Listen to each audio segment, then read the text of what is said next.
Hello. How are we? I'm good, Seema. How are you? I'm good. I'm good. Have you calmed down, or are you still on a high on a warpath? Should I say? I think this football club just take me to a new level. Seema, all my emotions get soaked up by this football club. So yeah, it's been a roller coaster. I Okay. guess that's what we could say. This supporting Arsenal is a roller coaster. Yeah. Well, it all sparked off with you from Everton. I mean, what was so drastic about to incite you so much? It wasn't just you. Don't get me wrong. There's a lot of them out there, but to be honest, I reckon most of those ones that are just aren't really true fans. See, the thing for me, I've seen Arsenal Football Club. Yeah. I've seen Arteta come from a place of having to change the mentality of the football club, to changing personnel of the football club, and just changing and evolving. And bit by bit, we went eighth, second. Yeah. And the progression has been absolutely amazing. Yeah. Absolutely amazing. And I'll never take that away. I've seen some of the things that he's done with the players, etc. What triggered me at the weekend, and I'm still in this frame of mind, Seema, so I'm not going to promise you that I'm going to behave tonight. But what's triggered me is the summer transfer window.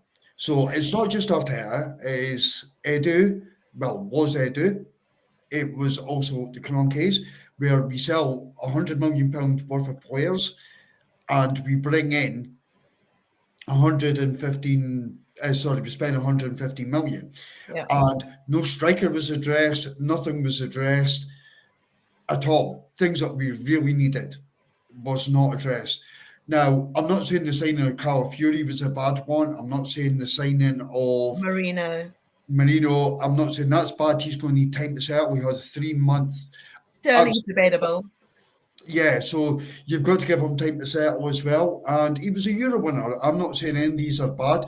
The Sterling signing made zero sense to me. It was almost like a panic buy where we've gone back and signing a William or kind of like an ex-Chelsea retirement home player. Yeah. And the Sterling one kind of rings that out to me. So when I see that Manchester City are as bad as what they are, Yeah. and I do not believe that Liverpool are they even close to being a proper team or a very good team that cannot be beaten to the Premier League title. Mm. It honestly is a switch in my head. I've just flipped it. I just don't want. I'm angry, Seaman. I'm angry. We've suffered. I'm old enough. I know the history behind Arsenal going unbeaten, the Invincibles, obviously moving from Highbury onto the Emirates.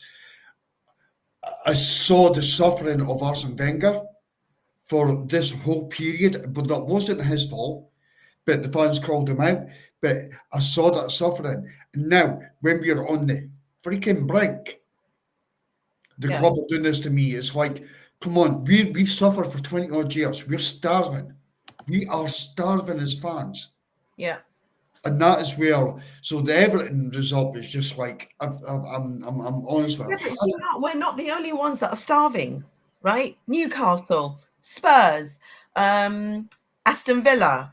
I mean, look at all those clubs. Nottingham Forest. I mean, they're hungrier than us because they've never won, right? Yeah. But why do we need to be so aggressive against our manager? Because we drew a game. I I'm mean, it not, was it was almost like they were hanging him. They were actually, ostracizing. They were like, giving him the death sentence. Certain groups did do that, and that is absolutely disgusting. I'm yeah, sorry. We no, don't want numbers for that. We don't want views for that. We don't want any likes and whatever. I mean, he doesn't deserve that. no, it doesn't. Everybody's yeah, I agree with you. I was at the game. I agree that it should have been a win-win for us. Should have been an easy ride. But come on, They came with a plan. Like we went with a plan to City. They came with a plan and they got what they wanted. Yeah, see, mate, no, you're 100% right. And you're looking at us of one game. I'm looking at, and then I hear what you say about these other clubs. I don't care about these other clubs. I started for over 20 odd years. Arsenal Football Club are massive. We are internationally massive. We're the third biggest club in the UK. I don't care. Okay, let me stop you. You're saying we're an international club. We're still getting those people coming to the club. We are still having them support us. In fact, they're probably more loyal than we are. Because we're sat here criticizing our manager. We're sat here berating our players. They're probably not doing that. But Brian's one of them. You know, he comes on the podcast. He's not on tonight. We miss you, Brian. But these guys, they're not doing what we're doing. Why is that? I don't know. I don't know if it's distance or not. No, it's not, because they have the same passion. They wear the mate, same jersey as us. They watch the same games as we do. So see, mate, when Arteta says don't be satisfied, these are not my words, these are Arteta's. Do not be satisfied. And then Bukayo Saka came out and said, you deserve better, Gunners. Again, not my words, these guys' words.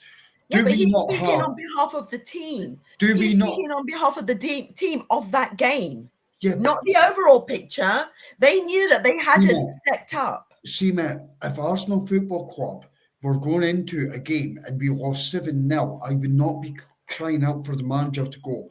I would not be saying anything at all regarding it, because I'm an Arsenal fan. I am sick of it. And when Manchester City, our biggest rivals, are falling off a cliff, not one game in 10, and we're only 3 points clear of them.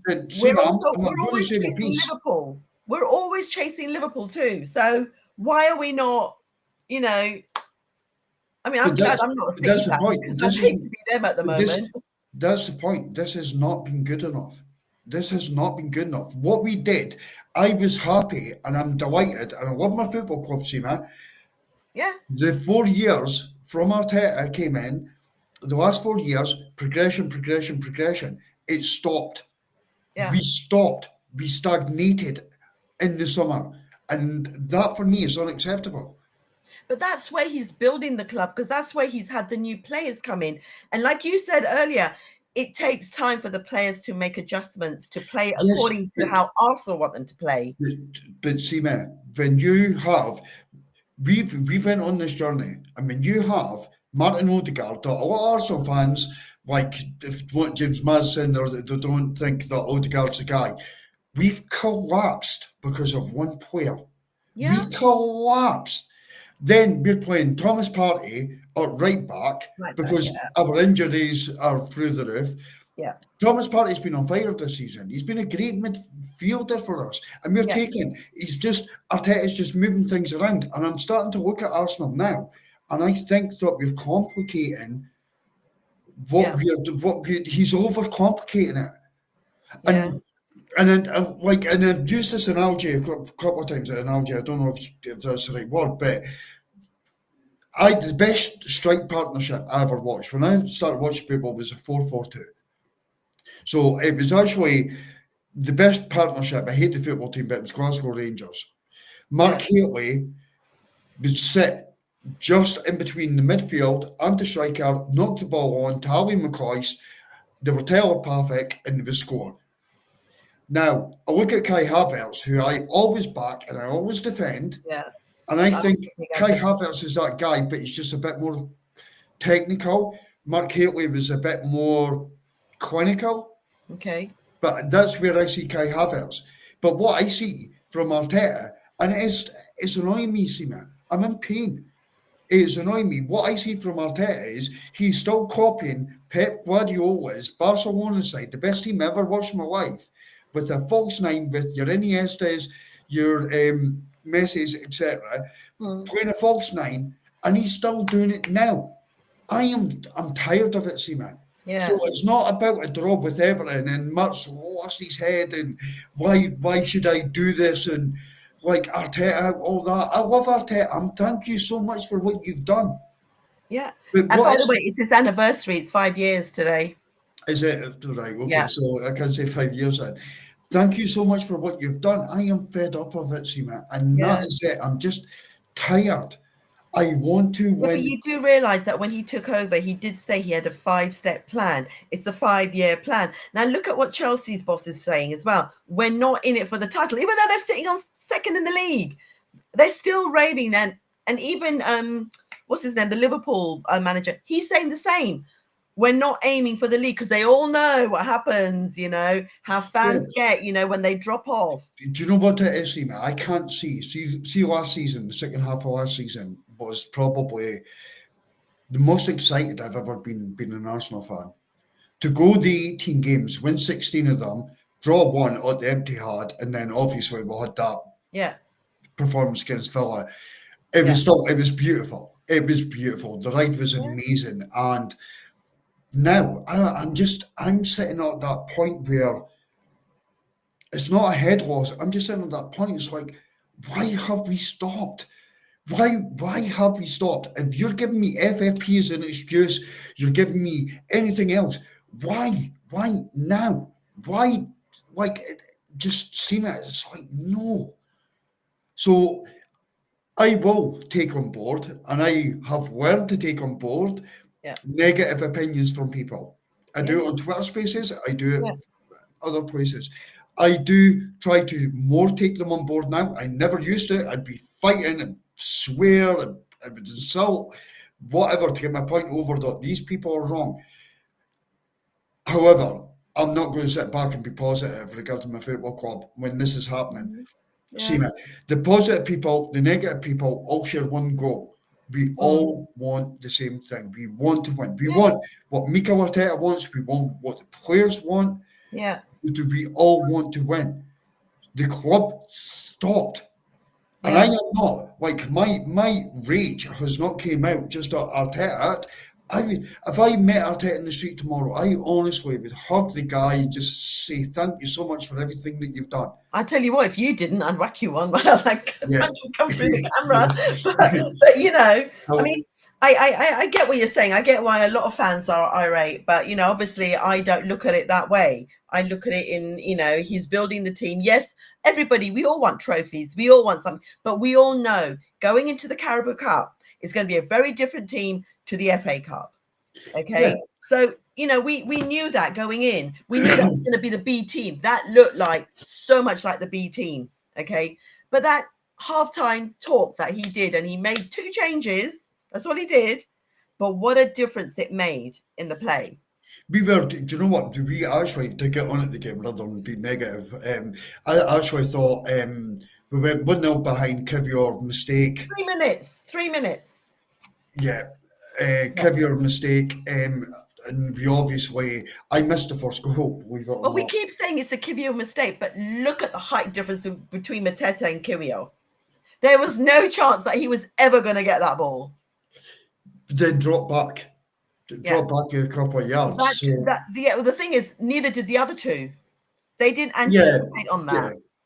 But Nketiah was done on it. But after that, see, my problem, and it's my worry, and this is where negativity comes out. Jesus looked at his passport and he realised that he's actually Brazilian, not playing like he's Scottish. Yeah. The first goal was unbelievable. And it's like, Jesus, where have you been? Where have you been? Yeah. Why have we not seen this? Your wages are incredible and you should be producing this for us on a regular basis. And you're not. And my worry regarding this is, if Arsenal were looking at getting a striker, are they now thinking, Jesus has scored a hat-trick in the Carabao Cup? One of them was offside, by the way. Obviously, we know that, because there's no VAR. So are Arsenal now, and this is my fear, Arsenal now rubbing their hands thinking, yes, we don't have to buy a striker in January. Well, we don't know that. We can just, we're just putting our 2 pennies worth and assuming that that's what they're thinking. They may surprise us, because they know there's rumours coming out of certain players. They're looking at them. I mean, I agree with you. We need a striker. I agree with you. I'm not on board about Jesus. I'm happy if he was to leave, you know. But what I don't like the fact is Kieran Tierney did step up. He played well, according to He me. did, What I yeah. saw, and bear in mind, I'm there live, watching live, so we see a little bit different to what the TV cameras pick up. And no, he was giving all his heart. Him and Trossard, both of them, both sides, they were brilliant. Yeah, absolutely.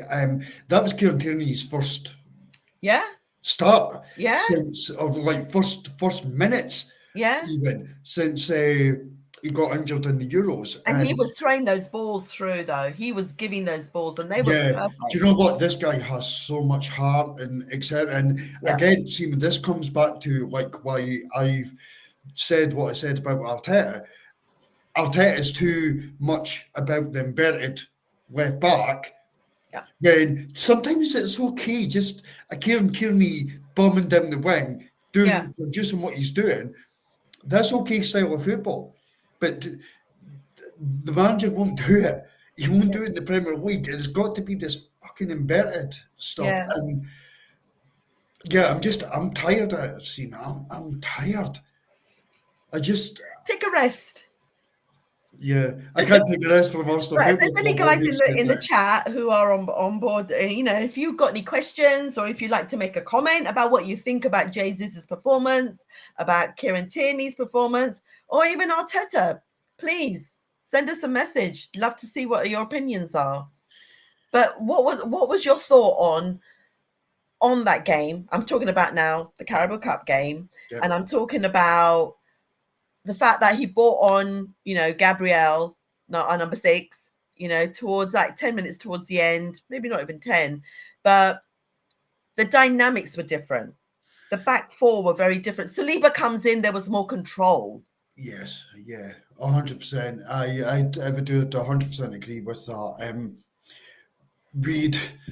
It's unfortunate, but we do need every freaking game to have Gabriel and Saliba. You don't know how important that these guys are in our side. The drop off is just it's massive. It's completely massive, and so the Gabriel coming on, it's good. It's good having him back, and obviously getting some minutes in. I love him. Do you know that he's like probably my favourite Arsenal player? Totally my favourite Arsenal player. I think he's disrespected a lot as well. But you see the dynamics did change, and it was kind of shot up shop at that point after. We should discuss it. Well done, Eddie Nketiah. Yes. Amazing reception for him. I mean, how typical.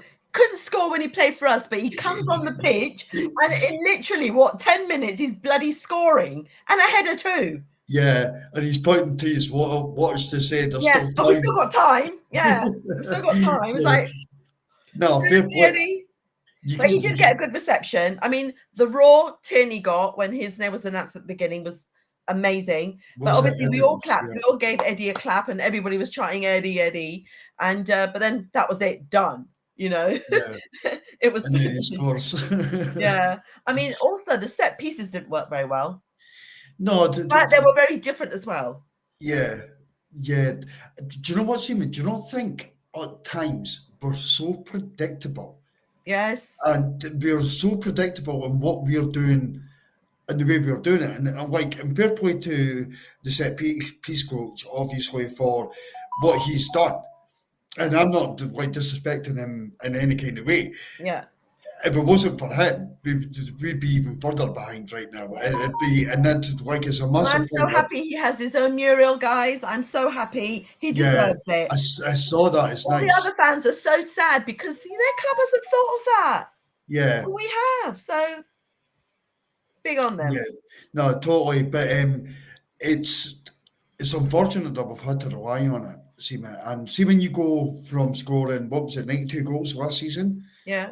To a point where it looks like you need to create 30 chances to score one. It's can I point something out though? Sorry? Our 3 goals did not come from set pieces. No, they didn't. Open play. Oh, I think we've got Daniel on now. Yep, we Excellent. Daniel, bro. Good evening, Good everybody. evening. How are you? I'm good. Good, good. We are praising our set piece coach, and we're also praising the fact that our 3 goals against Crystal Palace came from open play. And we're also Set placing piece kings also know. Can we get a chant for open play goals now for Arsenal? referees. Come on, Yeah. man. Here we go. Here we go. Hey, So, what was your first- take? What was your take? Let's have a take because we've been blabbing on.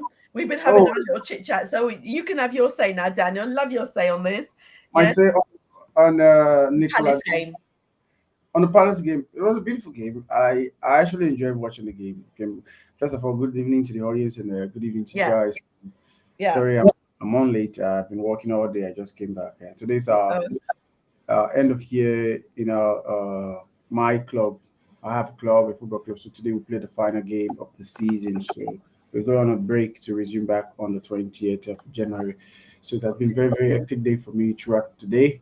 oh, And sorry for the late coming. that's okay. And back to the game. Yeah. Gabriel Jesus is somebody I really want to talk about this game because Did he suddenly wake up? yeah, because I've been calling on him to do the simple things. I've been saying just make it simple, do simple Yeah. things. Do not try to complicate things. Just play simple, and your form will return back. And thankfully, 3 goals is scored. We have beautiful goals, and like you said, the goals were from open play. There were no set pieces. In my area, they've named Arsenal. They formed a new song for Arsenal. Kona kona kona kona. Like it's kind of funny. It's kind of Yeah. funny. And the goals were beautiful. And secondly, the second goal was a little bit offside. If Yeah. VAR was, they would have given it for Well, offside. thank you for not having VAR this time. But apart from that, I enjoy the game. I really enjoy the game. Yeah. But I've been seeing a lot of people complaining about the first half. The first half was, Diabolical. I'm sorry to say it was. We were there, and everybody, at halftime came out and said, no, "What I on earth think is going I on?" no, I think a lot of you fans who were there, you're watching the game with the expectation that Arsenal is going to win, and because we went to go down, so there was a little bit of anxiety with the crowd, not Yeah. finding the guys in the first half. That's why a lot of the fans, mostly in the stadium, felt that way that the first half was not really up to standard. But if you look at the first half, we had chances of scoring. I Yes. think we had good chance of scoring. If what's his name, Leandro Trossard puts a shot down, I think we were still would have had an assist in the first half. We still played a lovely free kick in the first half. So there were beats. It So a hit lot the of post, didn't it? Hit the yeah, corner of the yeah, post. so a lot of chances in the first half. And the Yeah. game was. I like Arsenal when the game is faster, not this tiki Yeah. taka trying to When they walk. slow it down, they make mistakes. I think Arsenal plays very well when the game is fast, and most of the players we have up front, they thrive whenever the game is played on a fast pace. And Yeah. that first half really wasn't bad for me, in my opinion. But a lot of people have been saying, "Oh, Really? yeah, Okay. yeah." Because I was watching from the screen.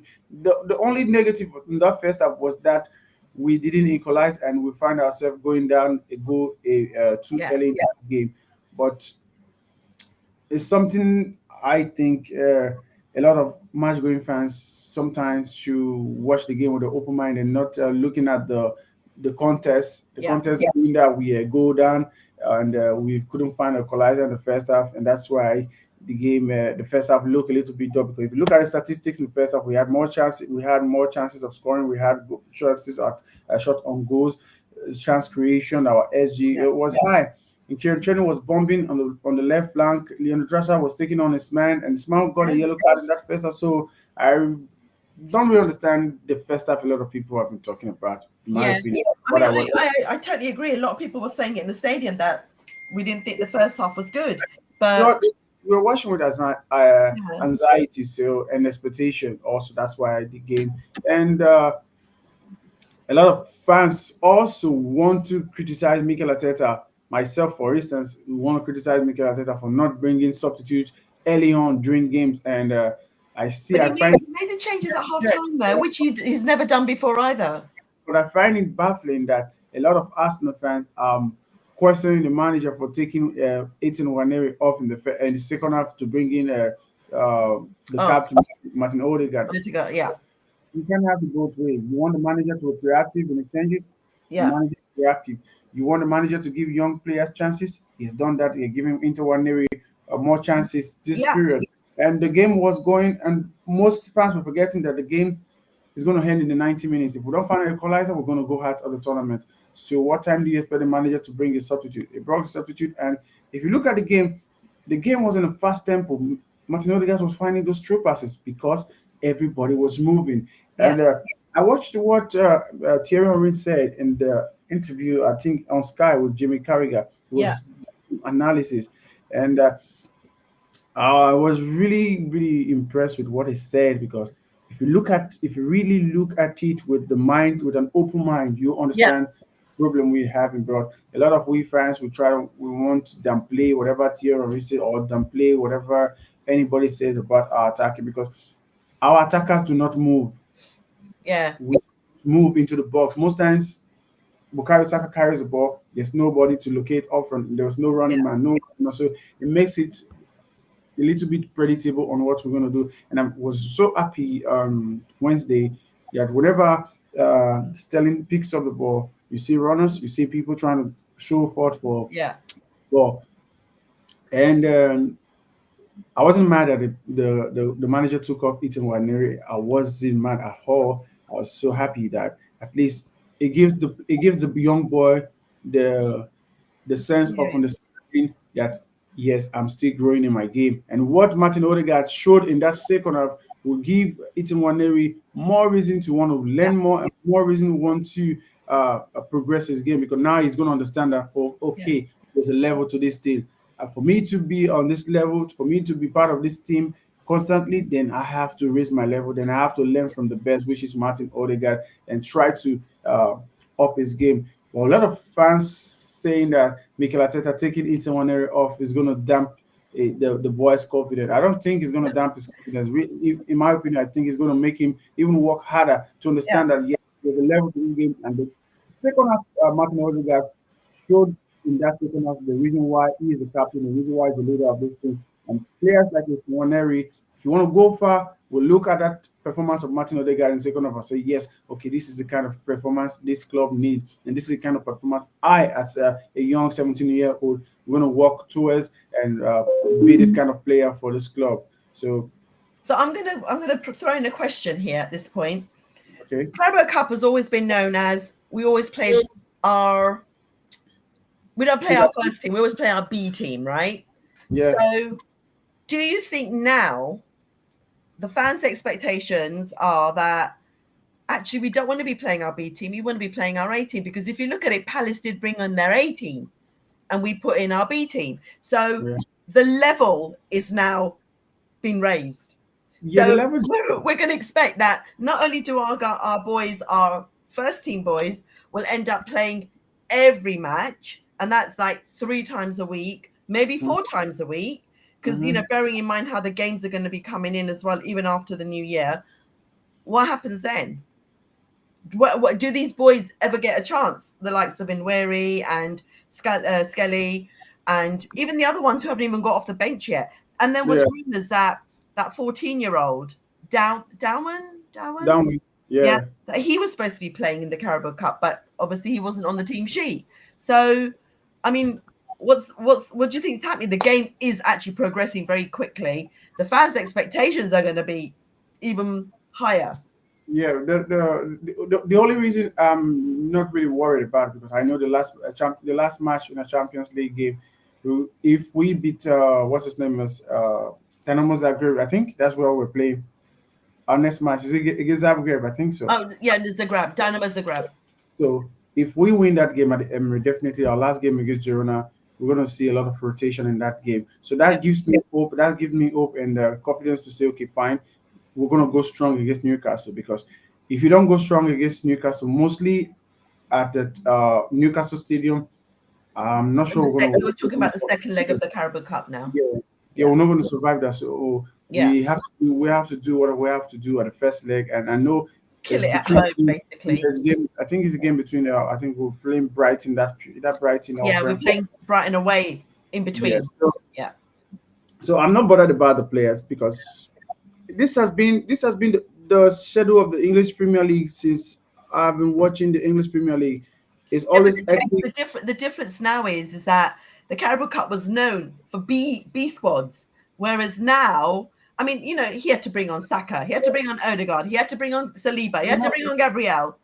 So that's the reason why we haven't won the Carabao Cup often, because you didn't do that previously, right? Yeah, because we as Arsenal as a club, we tend to use the Carabao Cup as a breeder for our upcoming players. While the likes of Chelsea will play Didier Drogba, will play Michael Essien, will play the likes of Joko, Ashley Cole, Damien Duff, Arjen Ruben in the Carabao Cup. Man City came in, and Man City were doing the same thing. We play the likes of what's his name, Gundogan in the Carabao Cup, but we will try to play the likes of Willock, likes of Joe Buttrad. What's his name?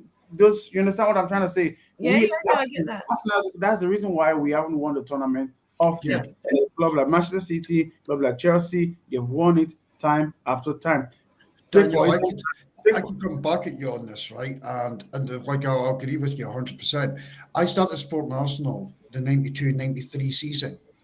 We won the cup double against Sheffield Wednesday, both finals, believe it or not. It was Sheffield Wednesday in both finals. We've never won this tournament since then.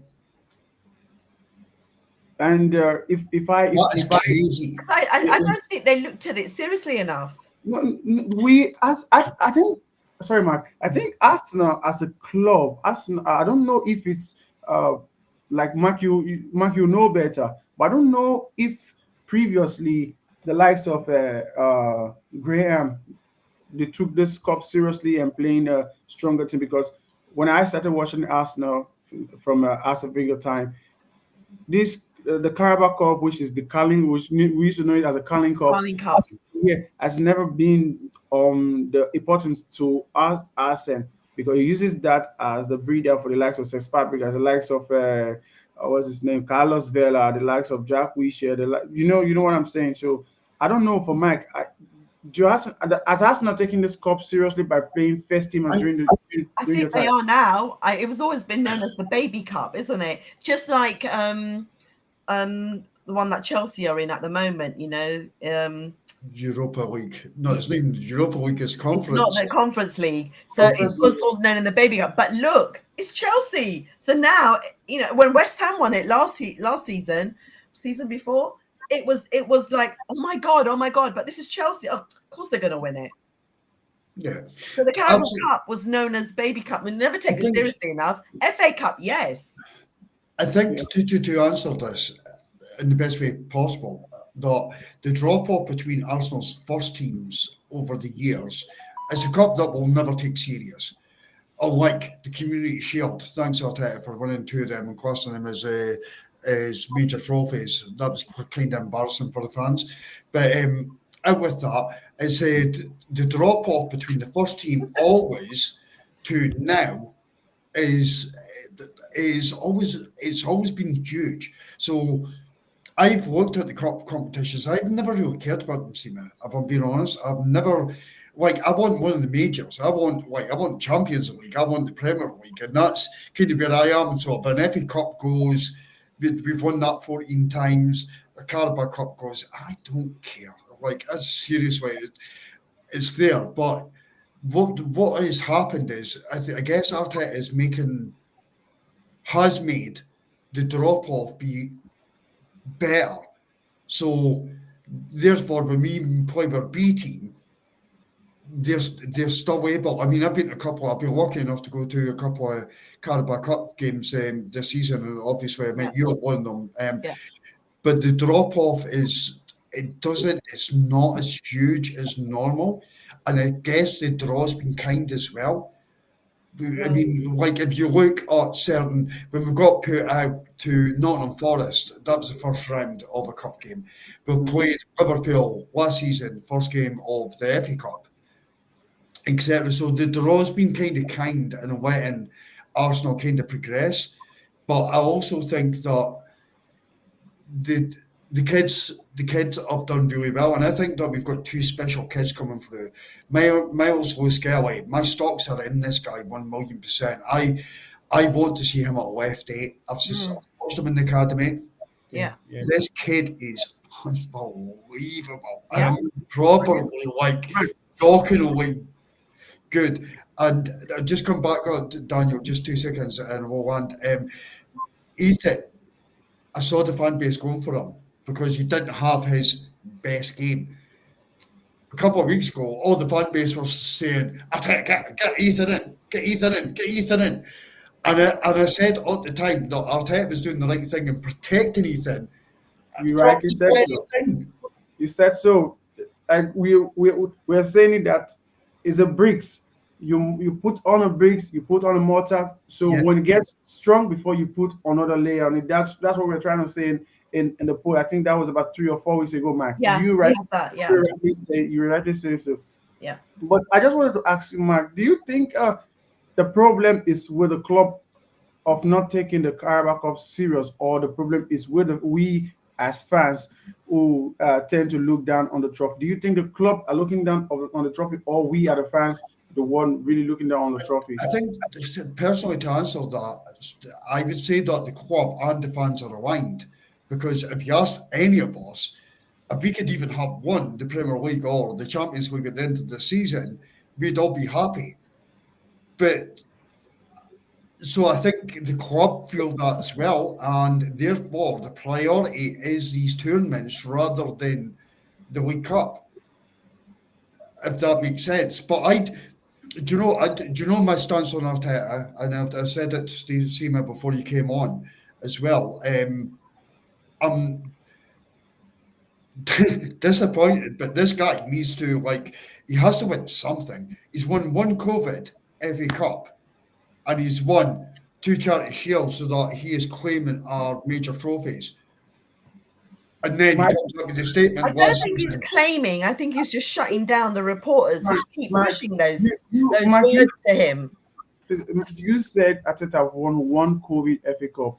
So will you use that? Will you use that same stick to knock on Liverpool's Premier League title? Yes, I do. Yes, I do. I mean, okay. I do. What about the year when Liverpool was on for the quadruple and then it all fell apart? And no one was calling them bottle jobs. No one was taking down Klopp. No one was dissing the players. You know why? Right? Why? Because they're Liverpool. No. Not because they're Liverpool. Because they've won things. They've won stuff. Yeah, which I agree with that. Yeah, because I was in Rome when they played. Spurs Liverpool, and they won the Champions League. They've won stuff in recent times, and we haven't won stuff in recent times. So it's easy to knock on someone. Take, for instance, do you think Arsenal will be having the kind of season Manchester City are having right now and still be on the space? Or do you think Arsenal will have the kind of season Chelsea had 2 or 3 seasons ago and still be alive? No, I don't think so. Just take last season Liverpool. Do you think if we have had the last season of Liverpool, a lot of people would have kicked us? Why? Because we haven't won something in recent time. Yeah. Trust me, if we win, these guys have got credit in the bank, mate, because they have credit in the bank. We have no credit. Simple as that, Mark. Simple as that. Yeah. That is reality. I remember going back to Liverpool with the quadruple. I remember seeing that in show my age. I'm only 22, by the way. But anyway, 1987, my local team, Dundee United, had an amazing season. Absolutely amazing season. And we got to the Scottish Cup final, and we got to the Europa. It's not Europa League, you keep going to say that, Europa Cup final. For a small club like Dundee United, it's like a very small club. It was incredible. But we lost one of them. As soon as we lost one of them, we went in the second one. We drew 1-1 in the second leg. At that time, the final was 2 legs. We lost that one as well. But we drew that one. But it was almost like we just dropped at the final hurdle. The first cup like brought everything down. So when you go back to Liverpool and they're in a quadruple, then you've got to understand it is amazing. They're taking their fans, their whole fans, on a journey. So Yeah. therefore, if Liverpool maybe eased off on a couple of the cup competitions, would they have got over the line in the majors? And that's a question that's there. And that's why some of the teams don't take the FA Cup. Me personally, I don't care. I want to win something, but I want to win one of the majors. So the FA Cup and the Carabao Cup are not like the end and end all of my life.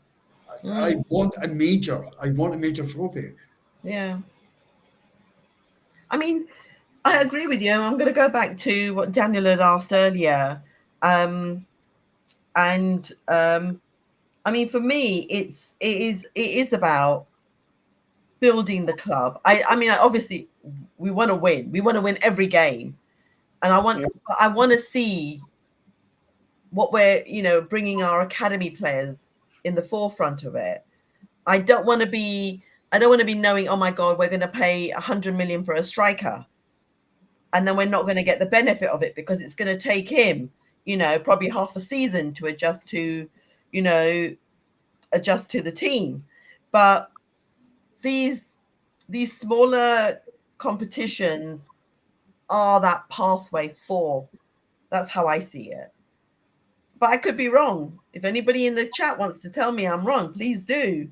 I'd love to know. What do you think? So, what do you guys think? Go on, Daniel. Mark, you've had to say. Sorry, I didn't hear the question very well. No, I mean, what is your say on that? Is it right for us to be thinking about the Carabao Cup being just a little cup, or do we look at it as a bigger cup and bring our academy players through? Yeah, because I don't think we're bringing them up to the speed that all the other clubs are bringing up their academy players.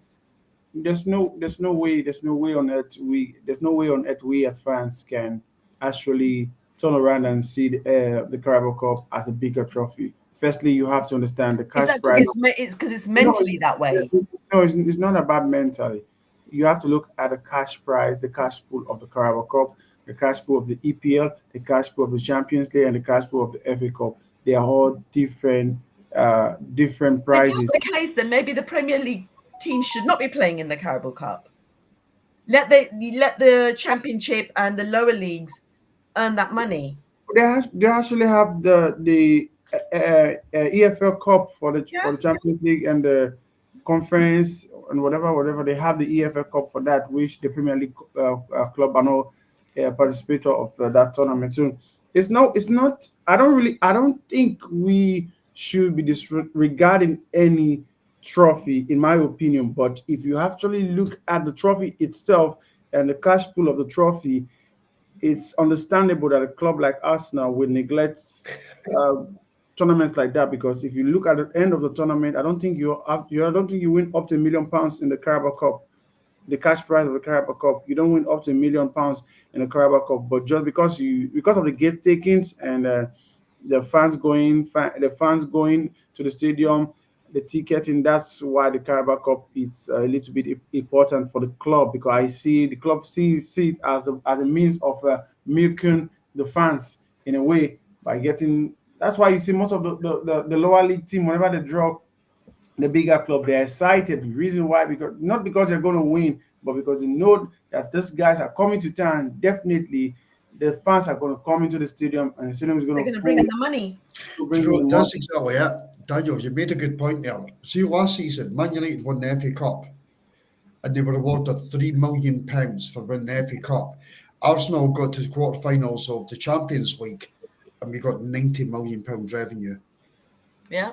And I think that answers the question of where it's at. It's totally it, and that's why these cups are not serious. If you look at the overall picture, the clubs, the players, they're playing for the fans to win these trophies. For the clubs, it's about the money they're bringing in. Exactly. Yeah. That's what pisses me off about the Kroenkes. This is why I'm not, Daniel, I'm not, honestly, I'm not even started. I've been asked, will I go down to the stadium and protest against them? I fucking will. I think- fucking will, 100%. Go I down think I and heard get these out there. They came in and they want the freaking Super League. Why have they took me to the brink of what they did in the summer? 2 points behind City, and they do this to me. What? Not, it is unacceptable. Absolutely unacceptable. And it is about the pounds. Where's the last season we took in our record revenue, £580 million. What did we spend? Where is my players? Where is my striker to get me over the line to a major You know trophy? that's not business sense, right? That's my Right. business head on there. Ryan Sterling. They gave you Ryan Sterling. See, man. We got him for half price. We only paid half his wages, and he still can't put the ball in the bloody back of the net. Christmas sales. Honestly, 2 for 1. That's why we're doing all those new jackets, you know, and the new kits all the time. For Bringing me, in that's the revenue. for me, Well, that's what we're doing. We're marketing what like the Americans market, the outfits. that's what really pisses me off. The numbers of jackets, numbers of t-shirts, the numbers of pants coming on. Why are you bringing this thing? So we're not winning trophies. So I do not expect you bringing this tomorrow, Jamaican, blah blah blah. Next tomorrow, Irish. Next tomorrow, this and that. But on the feed, you're not signing good players for us to really have something to share. Exactly. But you're not signing good. You're not signing competent players to help the club to win major trophy. The last exciting player I think we had at the Emirates is Alexis Sanchez. Although I really do not like him anymore, but that's the last exciting player. That's the last exciting player we have that creates nothing out of something. The likes of Mesut Ozil. We've not seen players like that at the club. We're breeding players like that in the likes of Bukayo Saka. So I So think they're homegrown. yeah, I think the club needs to really, really spend money on exciting players that can make something out of nothing. Look for Yeah. Salah, for instance. Salah makes something nothing out of Yeah, true. players like Eden Hazard. Eden Hazard can pick the ball from his own half and dribble. Yeah, Even if you're not going to score, cause free kick, put players on yellow cards. If you put like 4 of the Crystal Palace player on yellow card as early as possible, I don't think they'll be training their legs. yeah. Just look, for instance, the game we played against them on Wednesday. Okay. Trossard put the left back on a yellow card. Yeah. What did the manager do? Took him off. Yeah. That's what magic moment player does. Yeah. But I find it so difficult. Why the Kroenke do not want to spend money, and the likes of Manchester City they spend money, and the FFP doesn't cash. The likes of Chelsea they spend money, and the FFP, the likes of Manchester United are going to spend money. The FFP rules doesn't apply to them, but when it comes to us, it's only us now. I hear FFP all the time, so it blows my mind. It really blows my mind. Let's move on to tomorrow's game. Palace again. Where do you think the team's going to be? Who do you think is going to put out there? Because we know that Ricardo's fit, Calafiori's fit. We know Rice is fit. Obviously, totally ruling out Tomiyasu and Ben White. So, who do you think? Who do you think is going to bring on? It's a difficult. This is a difficult one for me. Sorry, Okay, Daniel. we'll let Mark talk first. Yeah, you just spoke for like the last half an hour. But I'm kidding, mate. I'm kidding.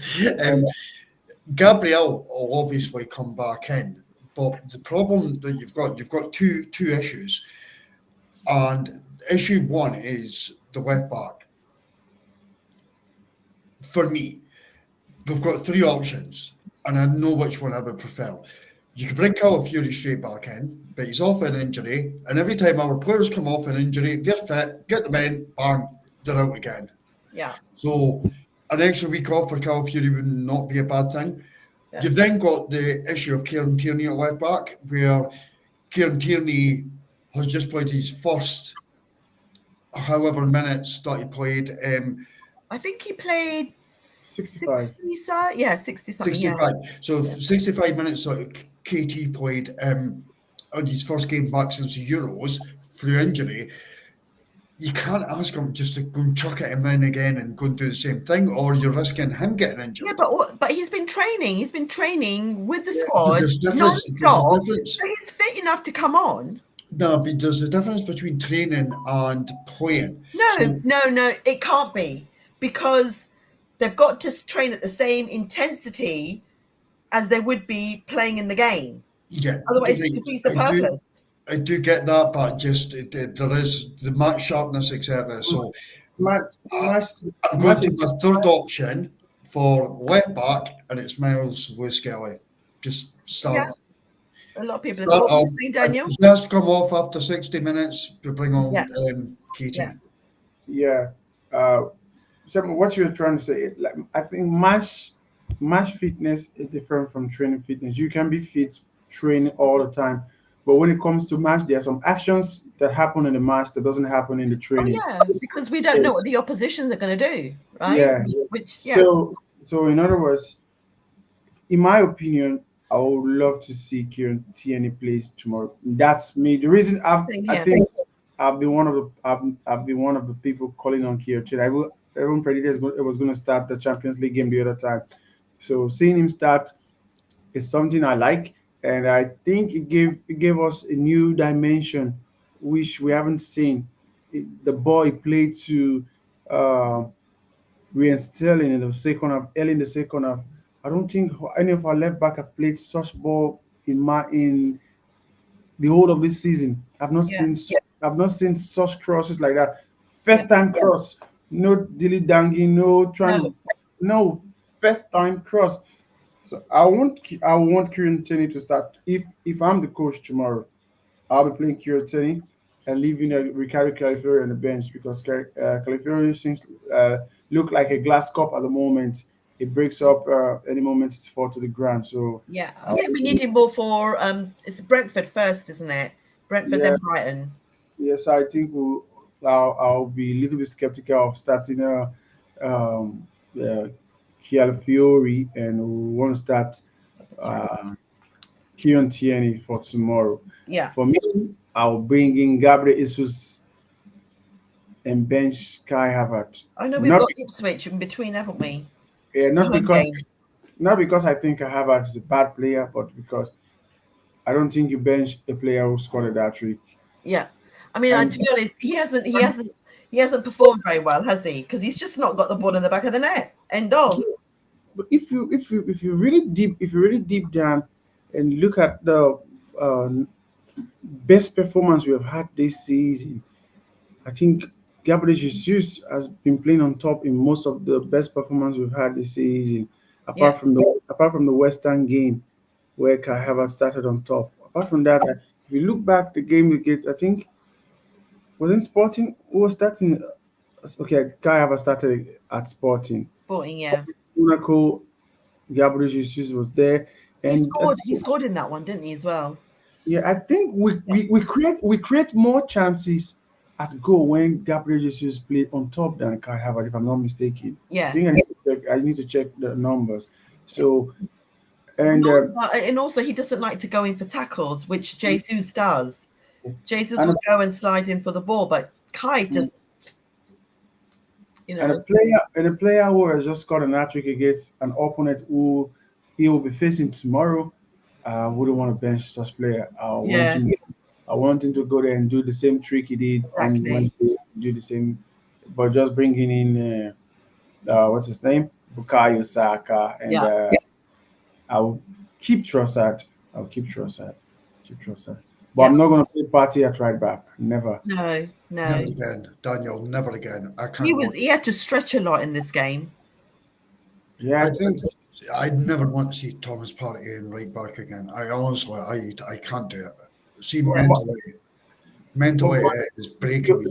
but we still have to understand that the manager hands are tied. So most times he doesn't play Thomas Partey at the right back because he think Thomas Partey is a good right back. I think most times they play Thomas Partey at right back because of the injuries you've had in the defense and because of the predicament of the game. Sometimes we need the three DMs in the field to break some lines, and Thomas Partey does that breaking of the line better than any of the midfielders we have at the club at the moment. So having Thomas Partey at right back, I think it gives him that ability to have that line breaking, deep line defensive midfielder.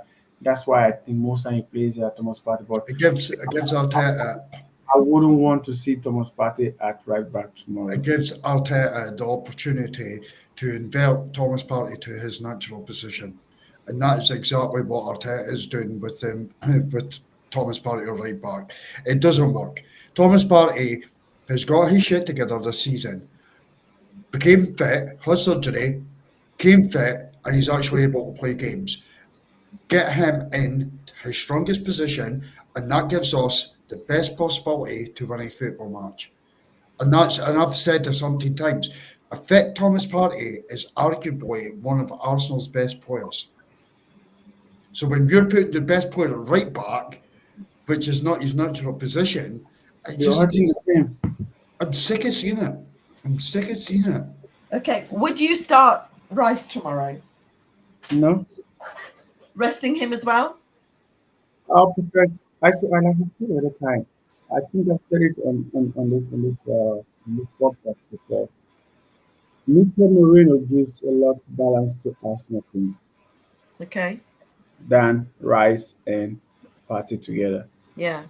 Yeah, for me, if I want to play anybody, I can play Rice Marino, Partey Marino, or Jorginho Marino because Marino right now is having that Granit Xhaka treatment at the moment. But I know it's going to come good. And if you look at our game, I think our left side flourish more when Mikel Marino plays in, and so I want to keep him serious. I want to keep him there because for me that's the balance. That's the most balance we have as a Yeah. team. Mikel Marino and Party or Mikel Marino or Rice, Mikel Marino, Jorginho. That's for me. That's I'll go with Marino. I won't play Declan Rice tomorrow. I'll keep him. Okay. We haven't talked about this actually for quite a while. David Raya. How did That's his performance fare? that's I mean, that's Max's friend. Here's the thing, I don't know what is going on with him at the moment at all. The goals that we've conceded, there's a couple of them that I would say are like he's kind of suspect for his positioning, etc.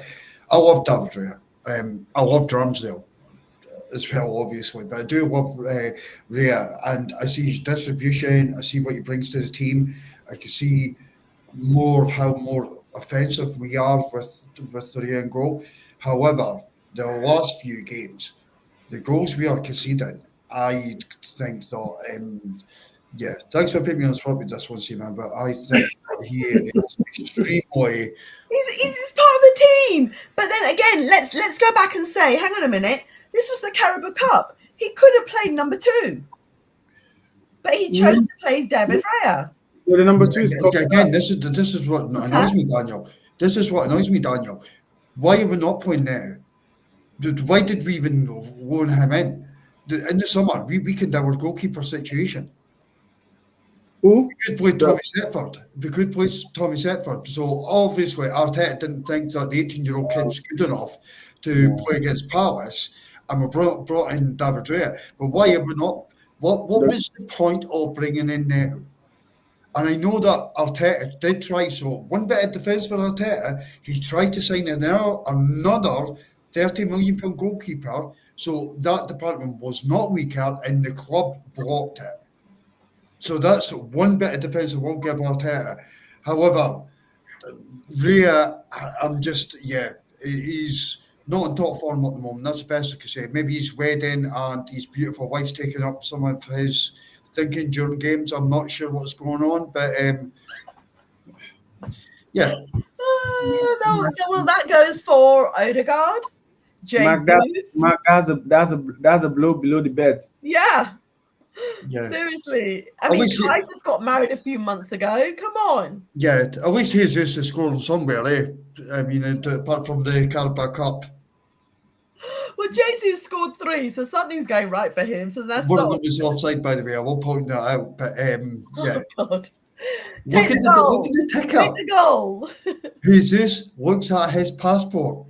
He realises that he's not Scottish. He's actually Brazilian. Yeah.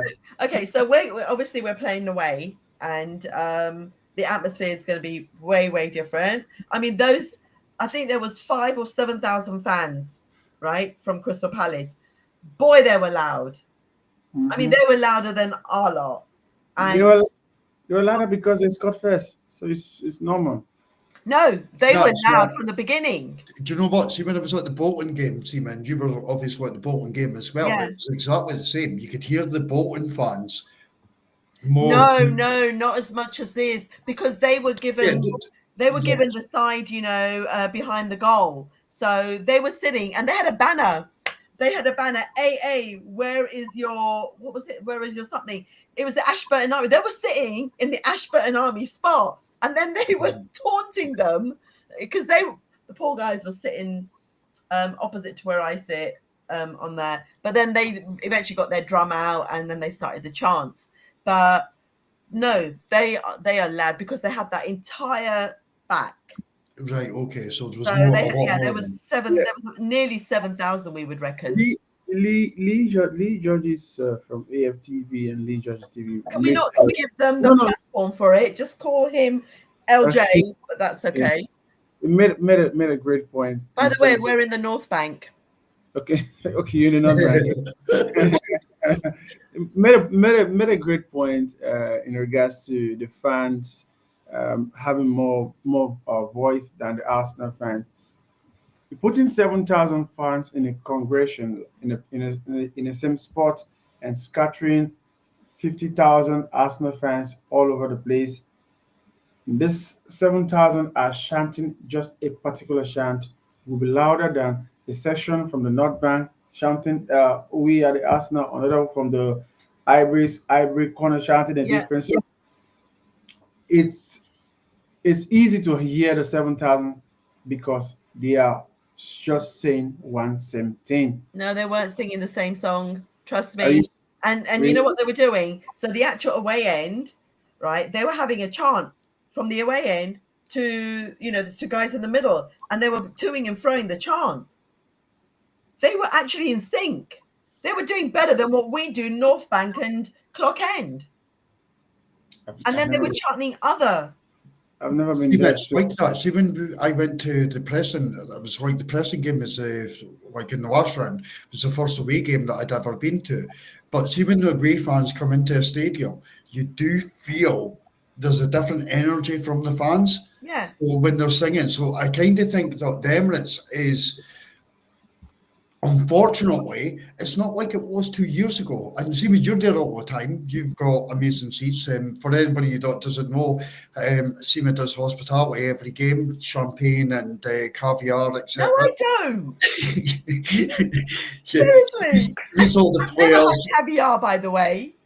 She meets all the players. Like she's in with everyone. But anyway. I'm not with everybody, but I do get to see some of them, not all of them, and I get to see some of the older players as well. You would agree, you would know better than I do, but 2 years ago, so even if you were watching it like an Arsenal game, the Emirates was incredible.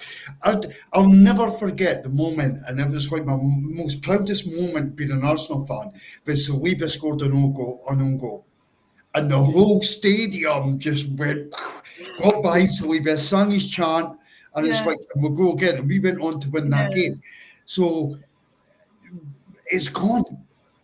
I don't know. No, it hasn't. It hasn't gone. What happened to the Ashburton Army? What happened? They're there.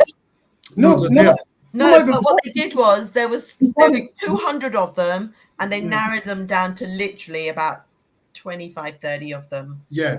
Took away their seats. I don't know what the reason was, but you could see that they got their tickets. What I heard was they got their tickets cut in half, and seemingly the players were distracted by them. So that's why the club done it. Do you know what they need to see when you have ultras in your fan club? You need that inside the stadium to get it going. I love it. I mean, I came down. When I was down for the Bolton game, me and Phantom were walking through the tunnel where Mark, I will say that one of the downsides is that, like, for example, at this game, the Palace game, Carabao Cup, a lot of the season ticket, when I say a lot, there's probably maybe 10, 15,000, because some of the tickets were dirt cheap. some were going for £15. That's the ones up, high up. Yeah. You could get a club level ticket for £70-80, Unless depending you're on where right. you were sitting. Yeah. I mean, obviously, then there's some that's a little bit more, but the atmosphere is very different to a Premier League game. And also it's very different on a midweek game at 8:00 kickoff, or this was 7:30 kickoff, to a Premier League game, which is also like a 3:00 kickoff or a 5:00, or even a midday kickoff. The atmosphere is very different. And one thing I was not looking forward to was you automatically know that you're going to get a Tottenham chant. I'm sick of hearing that as well. And I was so pleased we did not have one single Tottenham chant. Yeah. Not one single Tottenham chant. See, I watched the game last week, right? And I remember, see, when I first started getting into football, my dad used to take me to a supporters club before the game. He would have a couple of pints. I would sit with my juice, packet of crisps, whatever, and the singing would start. It was all part of the whole match day experience. Yeah. And I loved it. And unfortunately, it died up here. I don't know why it just stopped. So when last weekend I watched a game in Scotland, it was Celtic against Rangers. The pyrotechnics inside that stadium reminded me of when I was a kid and the match day experience. We need that in our stadium. We need the Ashburton Army. We need, honestly, I would love to go to a Galatasaray game against Fenerbahce because it is crazy, and it's the fans. It's the fans bringing it. Yeah. So when you go to, I'm always proud and happy and settled when I get to visit the Emirates Stadium. Yeah. Could you imagine being in the Emirates? You have seen it, obviously, not in your hospitality while you're having your caviar and your champagne. But sorry. You make me sound like I'm a drunk. No, you're not a drunk. You're not a drunk. Far from it. But the experience that the fans can bring to a match day experience. I'm not advertising, but right now it's just lemonade. Okay. Lemonade with gin, by the way. But the fans can bring and excite the rest of the fans with what they're doing. So the Ashburton Army, I think that was a great topic to bring up. I think we should be encouraging this. Yeah. Well, there's one difference though. See, they sit on the clock end side. Yeah. And they have their drum. They have the guy, who starts all the chants and everything, encourages everyone. But there's no one on the North Bank. So again, but they do start their chants and they do get loud, but they don't have the drums. They don't have that. Exactly. Their little group. They don't have that. Exactly. So see, when they halved the Ashburton Army down, they should put them in the North Bank. But what they did was to stop these tickets getting sold, and that is a detriment to the atmosphere and what is happening. See, man, I'm not kidding. I was actually shocked in it. I'm like, I'll take no negatives away from when I go into the Emirates ever. I love it. I love it. I should have been born in London. It's me. But what I would say is the atmosphere in the Bolton game was horrendous. Yeah. It was shocking. Yeah. It was honestly, it was like a library at times. Yeah. And if we want to win the Premier League or a Champions League, and I can only imagine what it's like on a Champions League night, you'll know better than I do, but the atmosphere does pick up. We should be encouraging our fans to do that. So the Ashburton Army, I'm full. I wish the stadium was filled with them, if I'm being perfectly honest. I mean, I'll give you a story. The first time I came to, this was probably about 10 years ago. I got to sit in the director's box. And you go with the caviar and the champagne. That time, yes.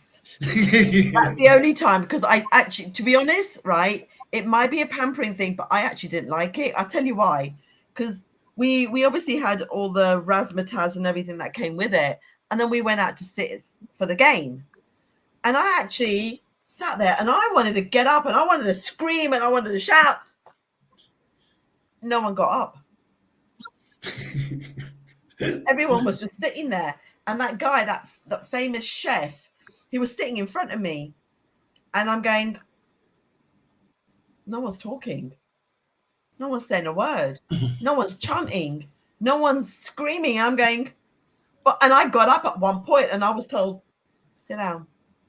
I was like, what? I've come to a football match.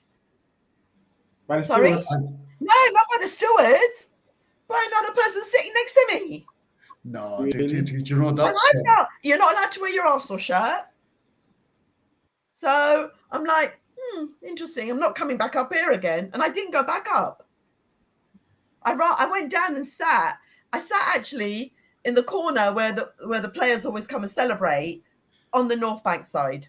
And I loved it. Absolutely loved it. But that's the point. It's like it's the whole part of a match day experience. Yeah. I think that brings. I know other people that do it.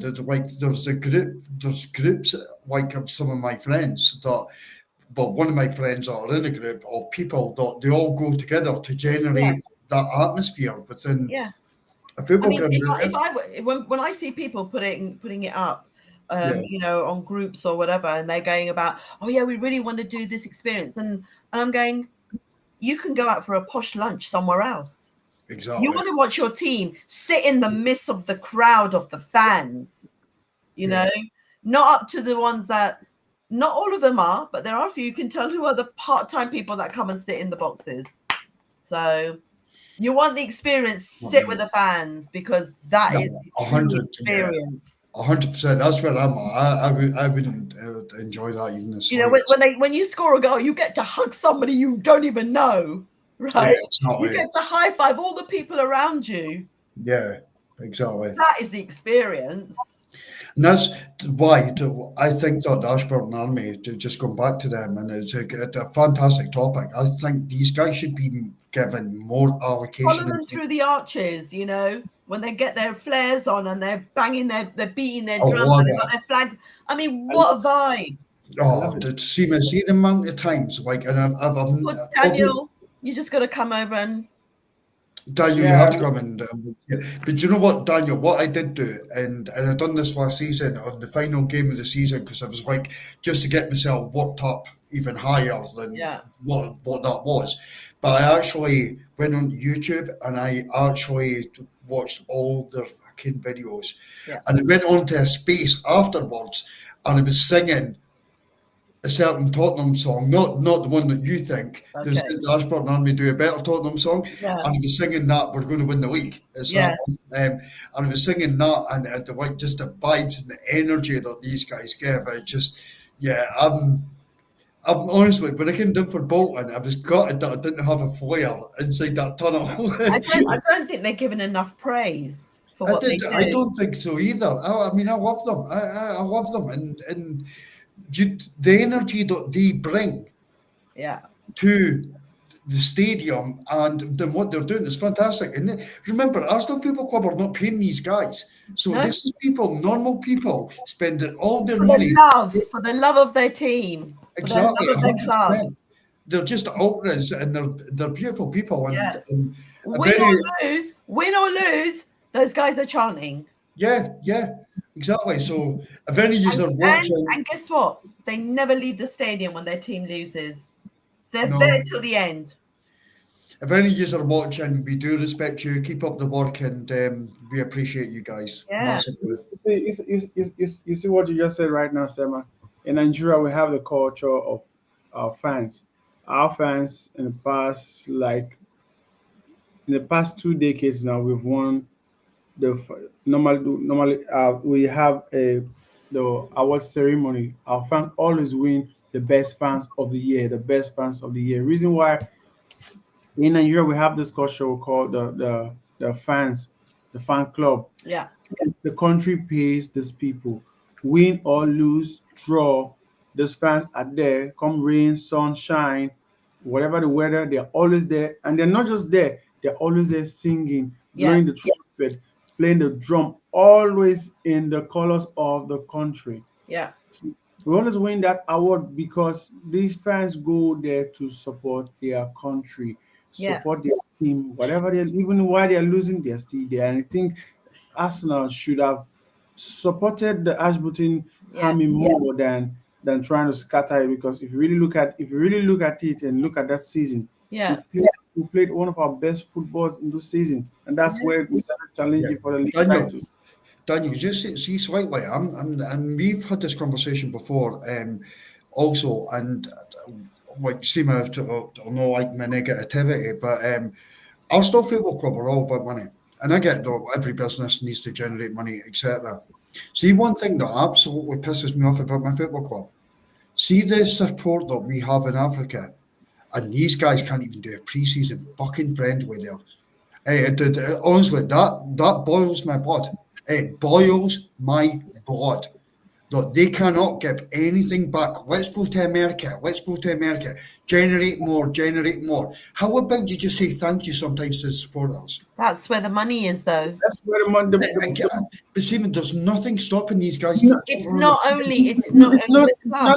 it's not just only us now. Yeah, it's Just not just Arsenal, it's all the other I clubs. don't, And but I it's don't care about the football other in clubs, general, Simon. it's not going to generate enough money to It's- even pay for the players to go out there. Simon, yeah. I I understand. don't care. Mark, These, Mark, I understand where you're coming from because Yeah.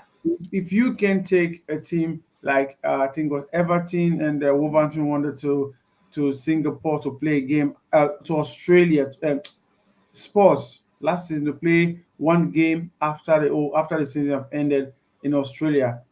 Why can't you do that in Africa? exactly. See a You're point I'm not going to make, right? This you're not is coming you're not coming for preseason just like a charity game. Barcelona, prime Barcelona, when Thierry Henry signed for them, when he left Arsenal, signed for them. Go back and check. Thierry Henry's first goal was against Dundee United, my home club.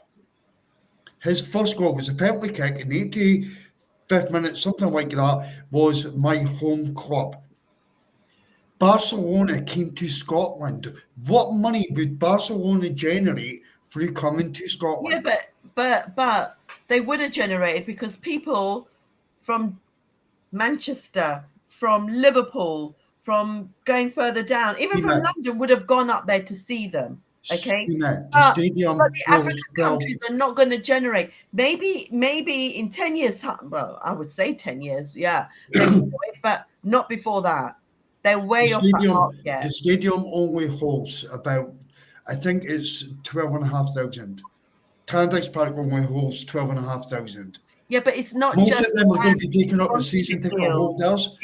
It's all the TV rights, the sponsorship deals, it's everything else, the package that comes with So it. here's the argument back again. Ownership deals, sponsorships, all that, they can still happen over in freaking Africa. No, it wouldn't because they just can't have that. I mean, I was out in Africa and looking at this. My research was that back in March, and it just does not generate. It does not generate that kind of money because the whole structure of the country is that way, that people don't earn enough to be able to afford to go to the stadiums don't even have, some of the countries don't even have stadiums.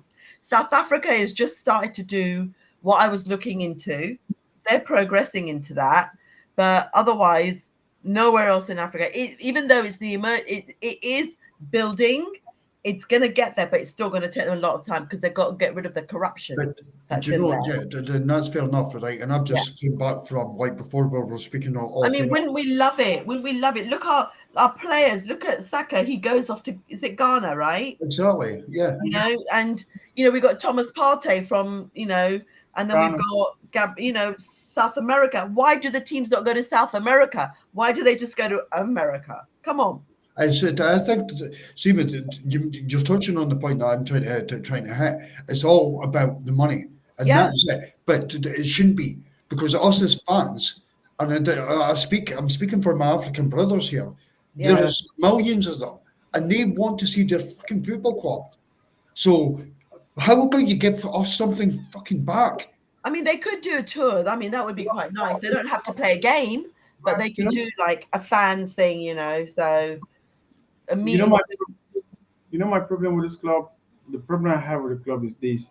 According to what Mark is trying to say, and according to what you're saying, Simon, the club, football is all about money, all about making the money, and in making this money, what does the club do?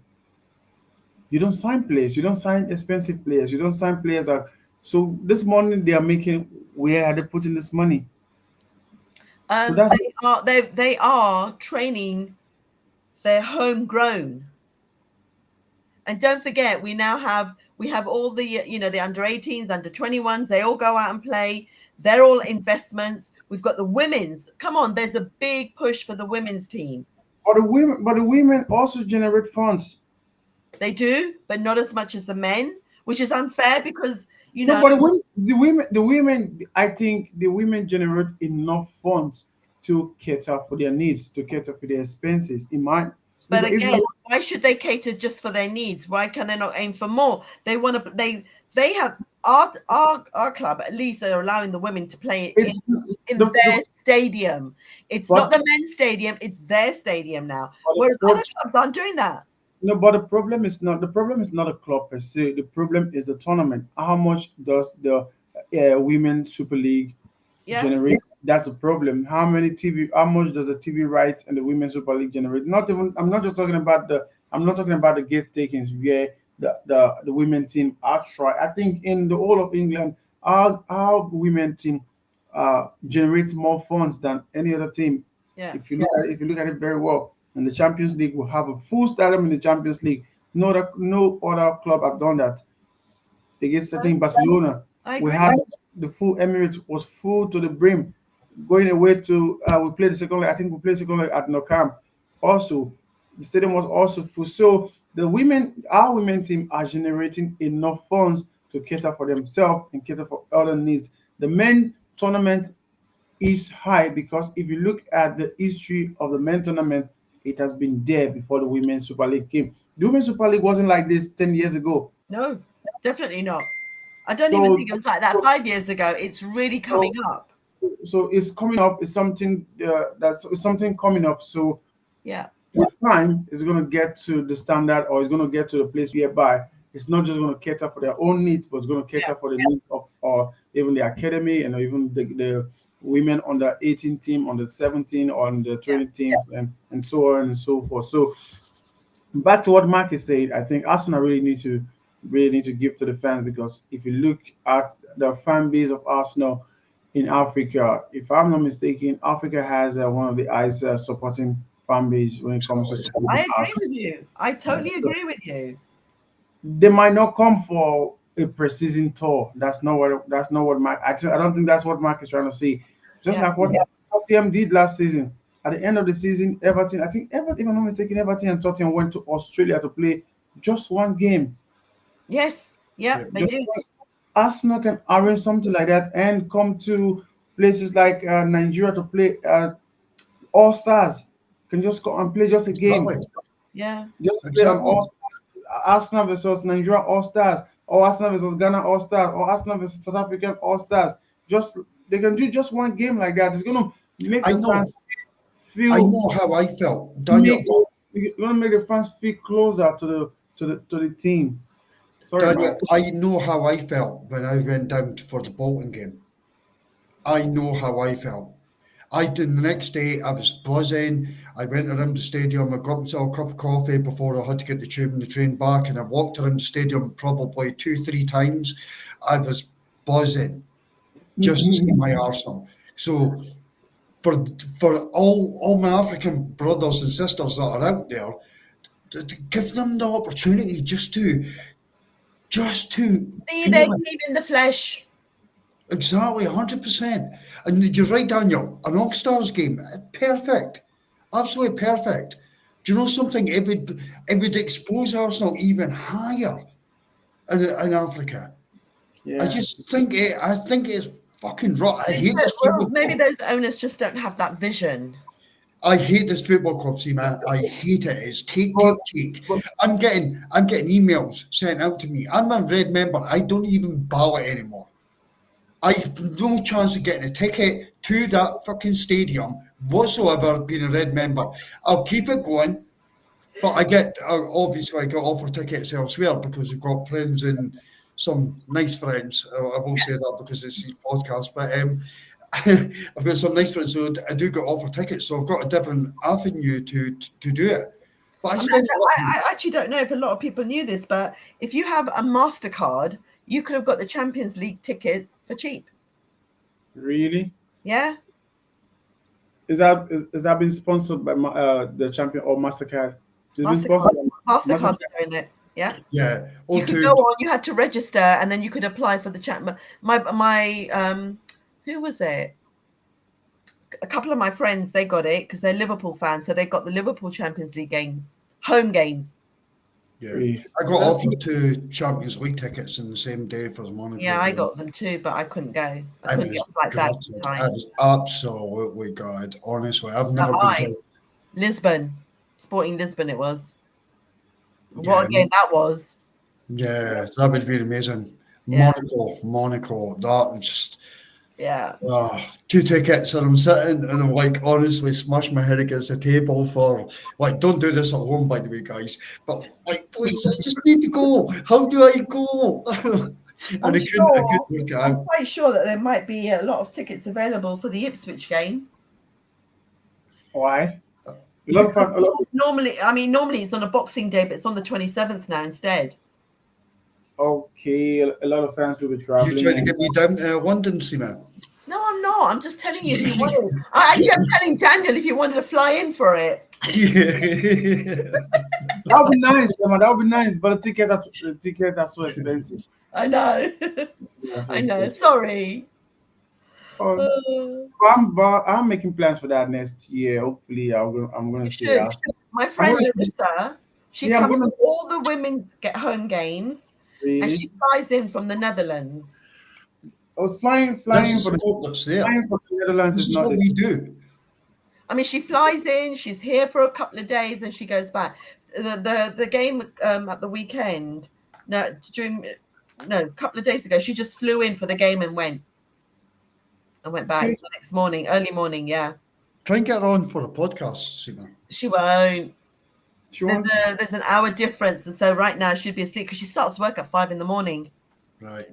Yeah, I've done podcasts with her before. She's brilliant. Her knowledge on the women's game is just unbelievable. She really is that good. So we used to do it on another channel, but she can't do it anymore. So what's our score prediction for tomorrow? Sorry? Our score prediction for tomorrow. I reckon again 3-1. I think we've got it. In the bag 3-1. 3-1. And I think now they'll go in knowing how they're gonna be doing things. So I'm not arguing with Seema anymore, so I'm going 3-1 as well.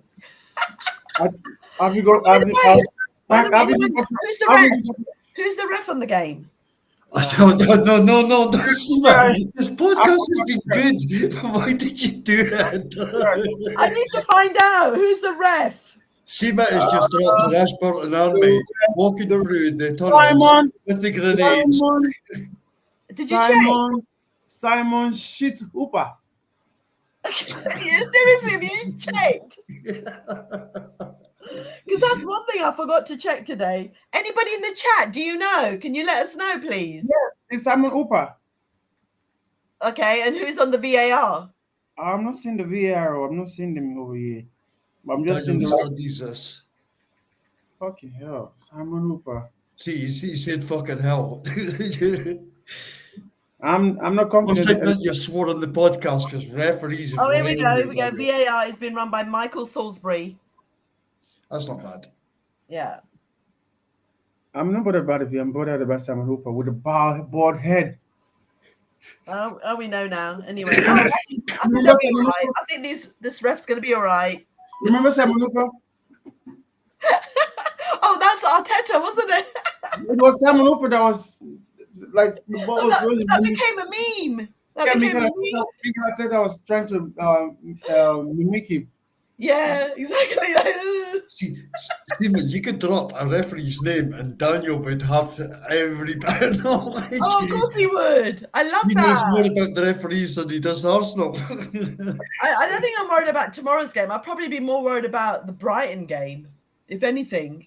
The ref, who would be the ref on that? It's not listed.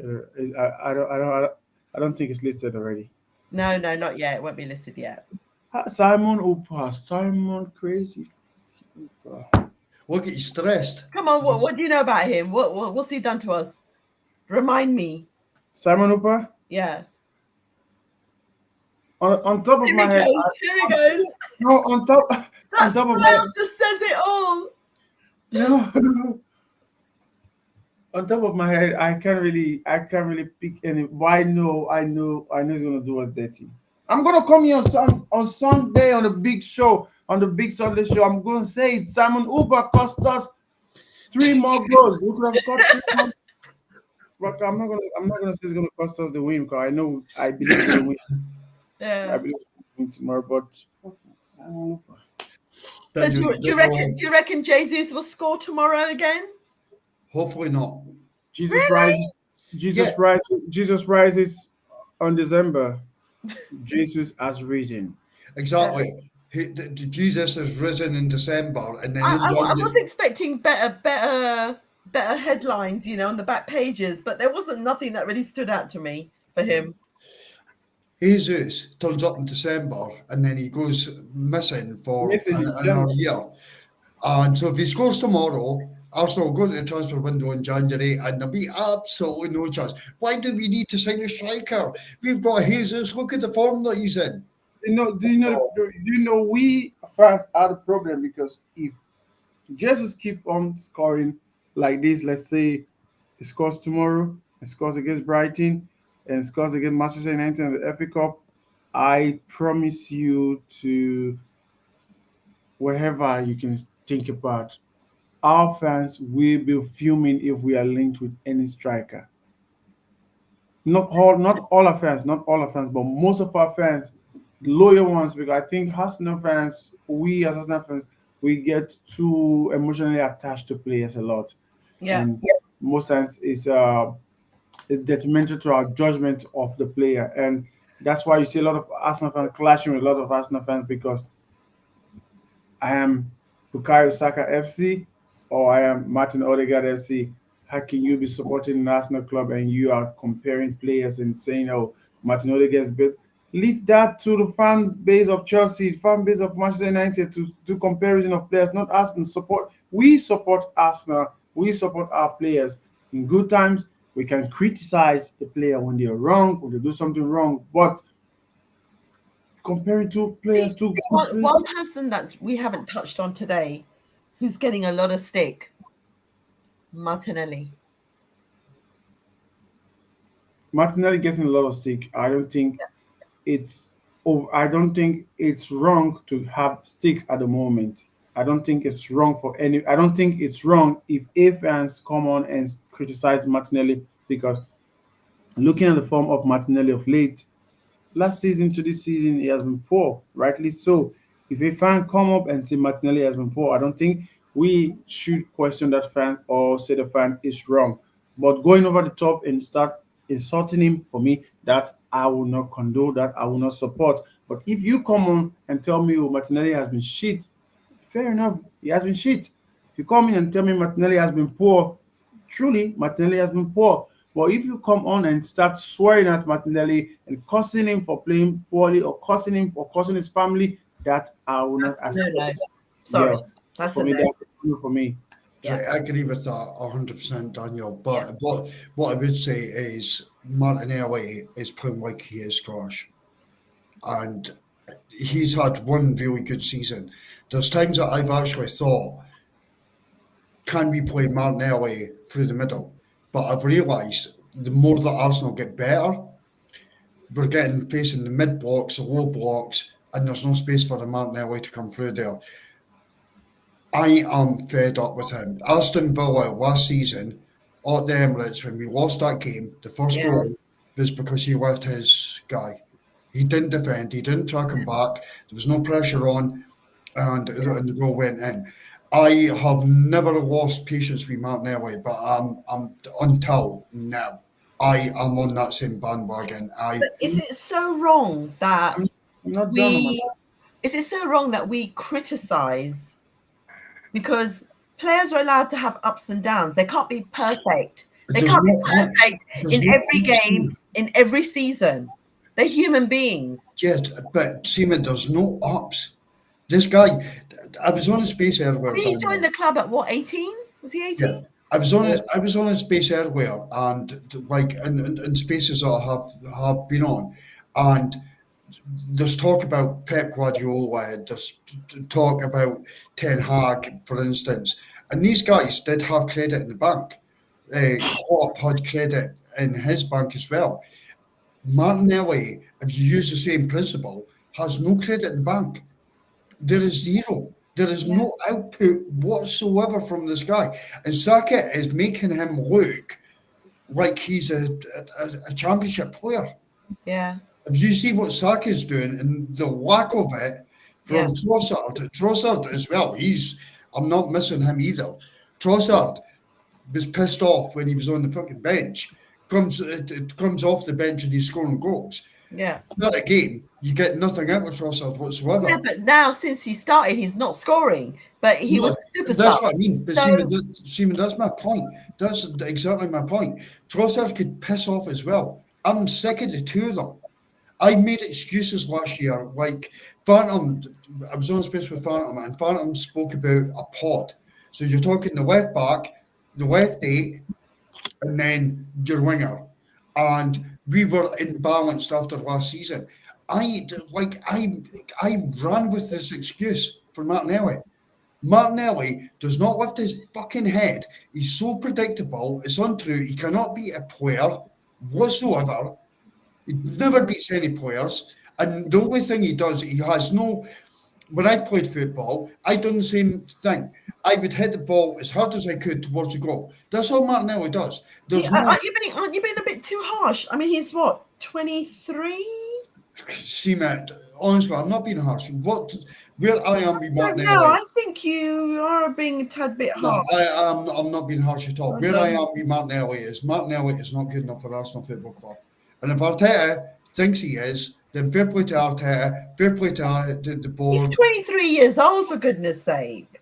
See, Matt, come on. When you're seeing something on the right, like I'm not comparing them to Saka, but you see GA and you see Martinelli. Martinelli does not have, like me when I was playing football, so there's no disrespect to the guy. I used to kick the ball as hard as I could towards goal because I thought that was the way to score goals. You watched Jesus the other night. The first goal was unbelievable, the way that he took it. Again, I wish he would do it more often, but that's a different subject. Martinelli does not have that in him. He does not. Okay, stop and think, okay, that a couple of weeks ago, had Jesus not scored those 3 goals 3 days ago, we wouldn't be singing his praises. I'm not singing no praises for Jesus, by the way. Because he's scored it. Suddenly, it's like Jesus FC, you know. No, I'm not. Me personally, I am not. This is why I want Jesus at my football club. I want him out. I don't want him to come in and score against Palace so we don't get a January signing. I don't want that. I want Jesus gone. Yeah, but we want our team to win, though. Yeah, but just Jesus, don't give me that goal. If Jesus does that goal, if you actually look at the whole scenario, you see Gabriel Jesus all throughout his career, like we're saying, Pep Guardiola have credit in the bank, club have credit in the bank. Gabriel Jesus has credit in the bank when it comes to playing football. He has done well for Manchester City. Not that well, but at least you know what you're going to get from Gabriel Jesus. But right now, Martinelli at the moment, you know what you're going to get from Martinelli is that Martinelli is going to pick up the ball and put his face on the floor and start running on a straight line and do shit hole. At the moment, I'm not going to. Martinelli is one of the players I like. He's still there, although currently on a deep. So I don't think I'm going to buy more of Martinelli stock at the moment. I'm just going to hold on to the stock I have at the moment of Martinelli, and hopefully that stock is going to rise, and I'm going to cash out on Martinelli, and the likes of Mark are going to watch and it's going to come good. So at the moment, I'm not going to blame any fans that come on and say Martinelli has been trash. I don't have a quarrel with any fans that come in and say Martinelli has been poor. No, because if we are being honest, if we are being true to ourselves, you're not harsh on him. You're not harsh. You're not harsh in any bit because you're just saying the reality of what Martinelli has been in the past season and the current season, which is totally poor at the moment. So call him harsh. It's not wrong for you to say what it is at the moment. But Oh, you both agree on something? sorry. Sorry. You guys are agreeing on something? We can hear Yeah, a lot. this- The Daniel's a great guy. Wow, you just both agreed on something.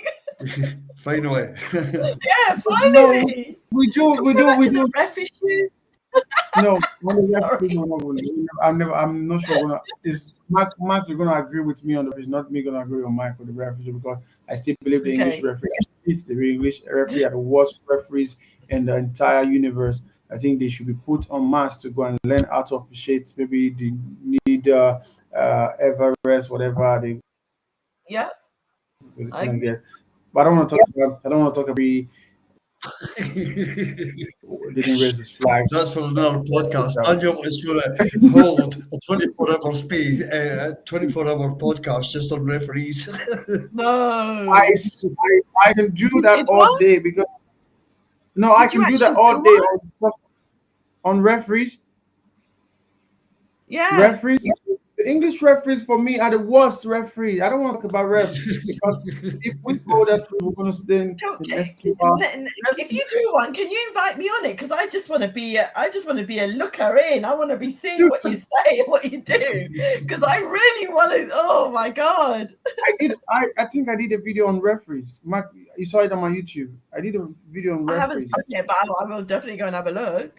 Yeah, I did a video. I think about in 1 minute. Mark, you're laughing. Seriously, Daniel, sorry. Do you know what, bro? I love you, bro. You're absolute top class. I really, really do. And the banter that we have is phenomenal. But your obsession with the referees is like seriously. you David know, Coots has still I got like living in your head, bro. I think you should go and give him uh, a and see if David. you get yourself a line You of know, Well, quotes. he's a goner. you know, Guaranteed, right? you know. Guaranteed he's gonna be going to the tribunal. I Yeah, of course he guarantee. is. Simon, I guarantee you, in the next 20 years, David Cute is going to be the PGMOL director. Definitely. That's what I'm saying. He's gonna go to a tribunal and he's probably gonna win. Mark? Do you know what Mike Riley did to Arsenal? Do you know what Mike Riley? Mike Riley. Yeah, the former PGMO director. What did he Is do? that the guy from? He's from I Newcastle? No. I don't know where he's from. I don't care. Did you watch the game Arsenal versus Manchester United? I think it was 2004, if I'm not Blimey. mistaken. I can't. My brain won't go that far back quickly. No, mine's when It needs to rewind. Right. David. somebody sent Pierre off. He actually sent Vieira off. He watched Reyes being kicked to the floor. Oh, He I saw watched- that one. And then Martin, body pumps. I think one of the players. I saw that. I'm talking about the one who played at Old Trafford. Okay. I watched this. I watched the video, and I swear to God, if I was a player, I would have punched Mike Riley to the nose. If any referees are watching this and you get a Christmas card from Daniel, please do Yeah, not but they're not open gonna, it. they're not gonna get any. Put it on your TikTok. No, no English referee is gonna get any. If any English referee get a Christmas card from me, they should really look at the card because there's actually a whip at the back of the card, which I'm gonna give them. Daniel, honestly. You're gonna slip a tenner in there.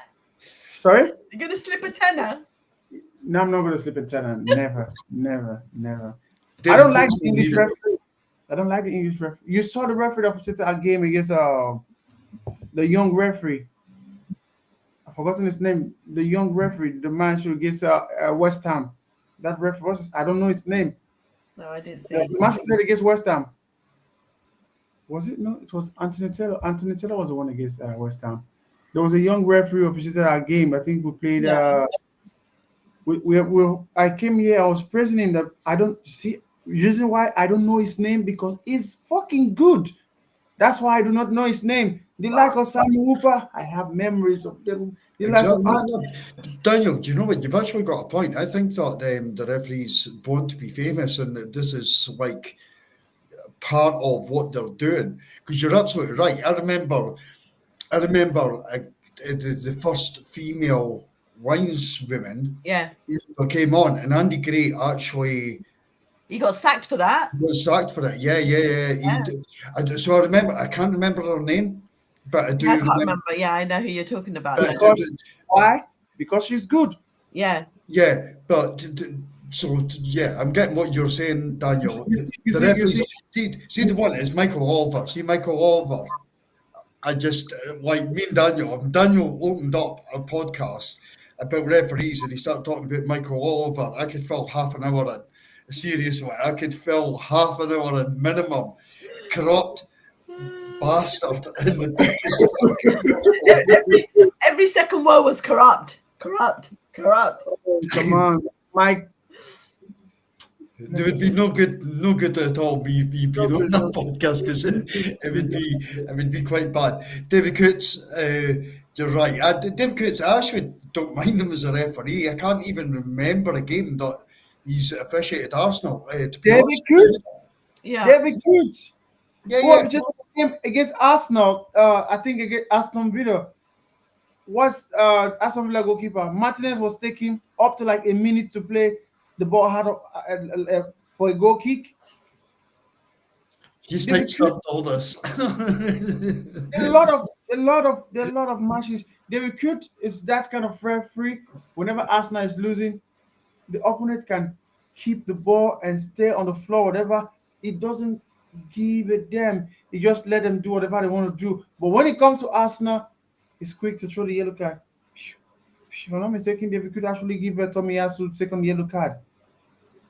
You've got Oh, agenda. it was him for the throw. At Crystal Palace, if I'm not mistaken. Yes, Crystal Palace, first game of the season. It was him. David Cute, that guy. David Cute. Gee. Whoa. No, I don't like him. You don't like him? No, I'm so happy he's gone. But he's gonna go to a tribunal, guaranteed. And he'll win. He'll get his job back. Like you said, he's gonna be head of the I Premier don't League. think you'll get your job back. I think you'll He's get. not going to get your They'll prize. give him a position with more money.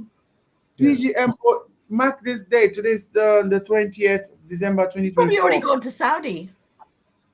Exactly. You need 20K. Probably got Michael Oliver on his phone what? saying I'll This, give you 20 grand for the game. Mark Clattenburg did that. Mark Clattenburg, after officiating the World Cup, giving 3 yellow cards to a player, left the Premier League and went to I think the head of Saudi Arabia Football League. It was the head of Saudi Arabia. I remember that. Mark Clattenburg at South Africa 2010. Do you remember that, Seema? No. There was one game he gave 3 yellow cards to the same player. I didn't realise. Oh yes, I did hear about it actually. Yeah, the pennies just dropped. I did hear about it. So you see, I know my stuff when it comes to this. You could remember the referee. I would never be able to tell you that because it's so relevant. Daniel's big stamped it all. If you do want to join a podcast and hear about referees, Daniel will be on a show soon. Man, I'd have to do a lot of homework for it. That's for sure. Yeah, this referee. Keep up with He's you. got in his I have archives. to get my opinion just to keep up with you. Yeah. No, Daniel's got a folder on his laptop or his computer of archives of referees Well, that he just opens up and reminds himself before he comes on the you've got to podcast. do your press conference. You know that. Yeah.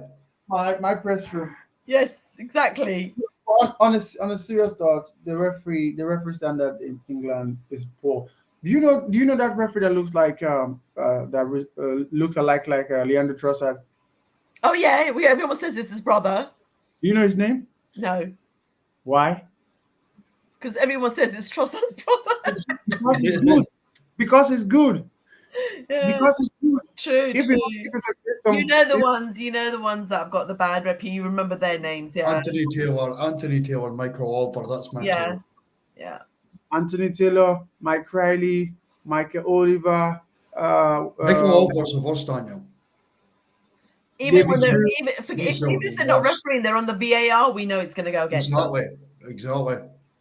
I've not seen Portieri for a very long time of an Arsenal game. You know, I actually called for Portieri to be taken off Arsenal game last season. I said it. Portieri shouldn't be officiating Arsenal game. Yeah. But this season, Portieri hasn't officiated any of. Portieri always give Tottenham penalty against Arsenal.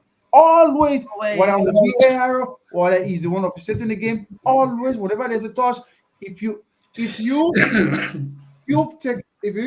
a fan son like this while playing against Arsenal, Portieri, What's that? 100? Is that 100? yeah, it's an 100. Yeah. Okay. It's going to point to this what the recruit will begin at Saudi Arabia very soon. It's going to take a lot of hundreds at Saudi Arabia very soon after being left out in the PGM. So this referee for me, yeah, no go. I mean, like if it was that easy, I'd do VAR. I'd love to do VAR. Sit there and watch the screen. Do you think those guys actually do anything in the VAR up? I know they don't. I think while they are there, they're looking at Instagram, looking at TikTok, trying to see what's going on. And I think there was one of them showing that they were on a betting site or something. I've not even seen that. Really? I didn't even think that they were allowed to do that, but then they came back with a defense and said, "Oh no, it's not that. They were looking at this and whatever." Because there was that whole thing about Howard Webb. You know, was he on the phone to them when there was a penalty decision or something, or a sending off decision? Red card, Saliba. That's it. Yeah. Did you see the decision that went against Southampton Carabao Cup against Liverpool? No. What was that? Quensa actually had his hand on the on the Southampton player. Yes, they bought that. There's no VAR, right? No. Okay. But Saliba was given a red card. Yeah, but the whole purpose was because there's no VAR in the Carabao Cup. Exactly. That was the point. I forgot about that. That's why he got away with it. Okay, I forgot about that totally. I was in a group chat. I'm in a different group chat. I was in there. And I was like, Jesus got the second goal. Yeah, I know Liverpool fans will bring up that your own player, Gabriel Jesus, got a goal. I mean, everyone was screaming about Jesus being offside. He was clearly offside. He was a mile offside. Yeah. Marginally offside, not clearly. Not clearly, marginally. Depending on what angle you're sitting at. Yeah. He was way off, Daniel. Yeah. Second that I saw it in real time and I was like, he's off instantly. And then we saw it in real time because the camera goes along with them. Yeah. But if you're sitting in the stadium, you can't see that. Yeah. So he was, as the game, like he scored and he was randomly celebrating and it came up that like Arsenal had obviously taken the lead. And I messaged in the group chat to say, he's off. This will get chopped off. And they're like, Mark, no VAR. And I think I had a one-word response, jackpot. And that was it. It's like jackpot. I actually thought the linesman was actually giving like letting the play flow, forgetting that there's no VAR. He was just allowing the game to flow, and Arsenal scored. And then you remember, oh shit, there's no VAR here. I can't raise the flag because there's no VAR to call for an offside. Well, we let the referee do their thing, and hopefully the referee's not going to cost. Referee's not going to make me rant here on Sunday. Well, I doubt it that we're going to be able to catch up before the Ipswich game because of Christmas, because it's what 27th it's on. So I don't know if we're going to do a podcast or not. You know, if people are too drunk or having too much fun, I don't know. Maybe then they're busy shopping online. I don't know. But how do you think we will fare, considering Ipswich are fighting back? They've had one or two good results, unpredicted results. How do you think Yeah. we're going to fare with them? And I really hate going into a game after Christmas because the players, you don't know, have they been drinking over Christmas? Were they overindulging? Because they always tend to come back lethargic. Yeah, see for me, see mate, we always, and it's again why I'm angry. We lost the season, the league last season, at fucking Christmas, Okay. and we're doing it again. We're doing it again, and it frustrates the living daylights out of me. So I don't know what Arsenal are going to turn up. I do not know, and that It's not just Arsenal. Every team is going through it, right? So how comes we don't end up stepping up or turning up? see, I'm like, I hate being like this. I hate the feeling. Yeah. I am so freaking deflated by this team. Okay, I don't want to. I don't want to hear that because you better buck up, right? Because I want some positivity here, right? So Daniel, give me that positivity because your voice is dropping. It's like he's going down, down. No, Daniel, let's lift it up a bit. Mark, Give me vibes, bro. Give me vibes. I just wanted to ask you something. 3 weeks ago, you were screaming and ranting and telling me you got your Arsenal back. What happened? Why you not being positive about your Arsenal anymore? I can't, Daniel. I just, it's, do you know something? It is. So will you tell me that I was right to tell you that we haven't got an Arsenal back? I was trying to tell Yes, you. that's what you're looking for. So there was me sitting back thinking there that Daniel's concerned about my mental well-being. We got fooled. Yeah, just so I can say, Daniel, you're Whoa, correct. he Daniel, was actually getting really happy there. Yes. Bro, come on. This is a podcast, not a space. Jesus, what's wrong with you? It's Christmas. I mean, that Daniel, was Christmas, brother. That was Daniel, the therapist, coming out there, and he just. I was feeling it. It was a way to drop everything on him. Yeah. He was And getting then he comes up with getting in that chair. You almost got me, bro. Almost. Okay, go on, answer it. On a serious thought, Yeah. Daniel, do you know some, Daniel, I love the football club that much, and I'm a fan, and I say this on spaces and everything. I'm a fan. I am going to defend my club. I'm going to be behind my club. I'm going to back my club. I'm going to share my passion. I hope it comes out on podcasts. I hope it comes out in spaces. It's me as a person. I fucking love Arsenal Football Club. And right now, when I'm seeing what Man City is happening to Man City, and I think Liverpool are not that. Other people could argue the case they are, they're not. I'm like, just please, Arteta, just get me over the fucking line. Cronkies, please go and sign me a striker and give me a better winger so we've got options to get us over the line and stop 22 years of pain. I mean, let me give you a little let me give you a little bit of an insight, okay? My brothers, so my entire family is Liverpool, okay? When they had that winning streak, they were on this high, and it was like they were cussing us because we're the Arsenal, and look at you, are you bottle jobs again? And then they go and lose. No, they drew. Didn't they draw? They drew. But they were done 10 men and they came back. See, man, where's this Arsenal? No, it doesn't matter. When you look at Liverpool can do it with 10 men, right?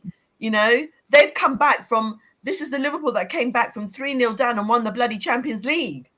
Okay? Yeah. So when they drew that game and they dropped points, the same time we dropped points, my brothers went quiet. The entire family went quiet. So they know that their team is dropping off. Okay, go on, Mike.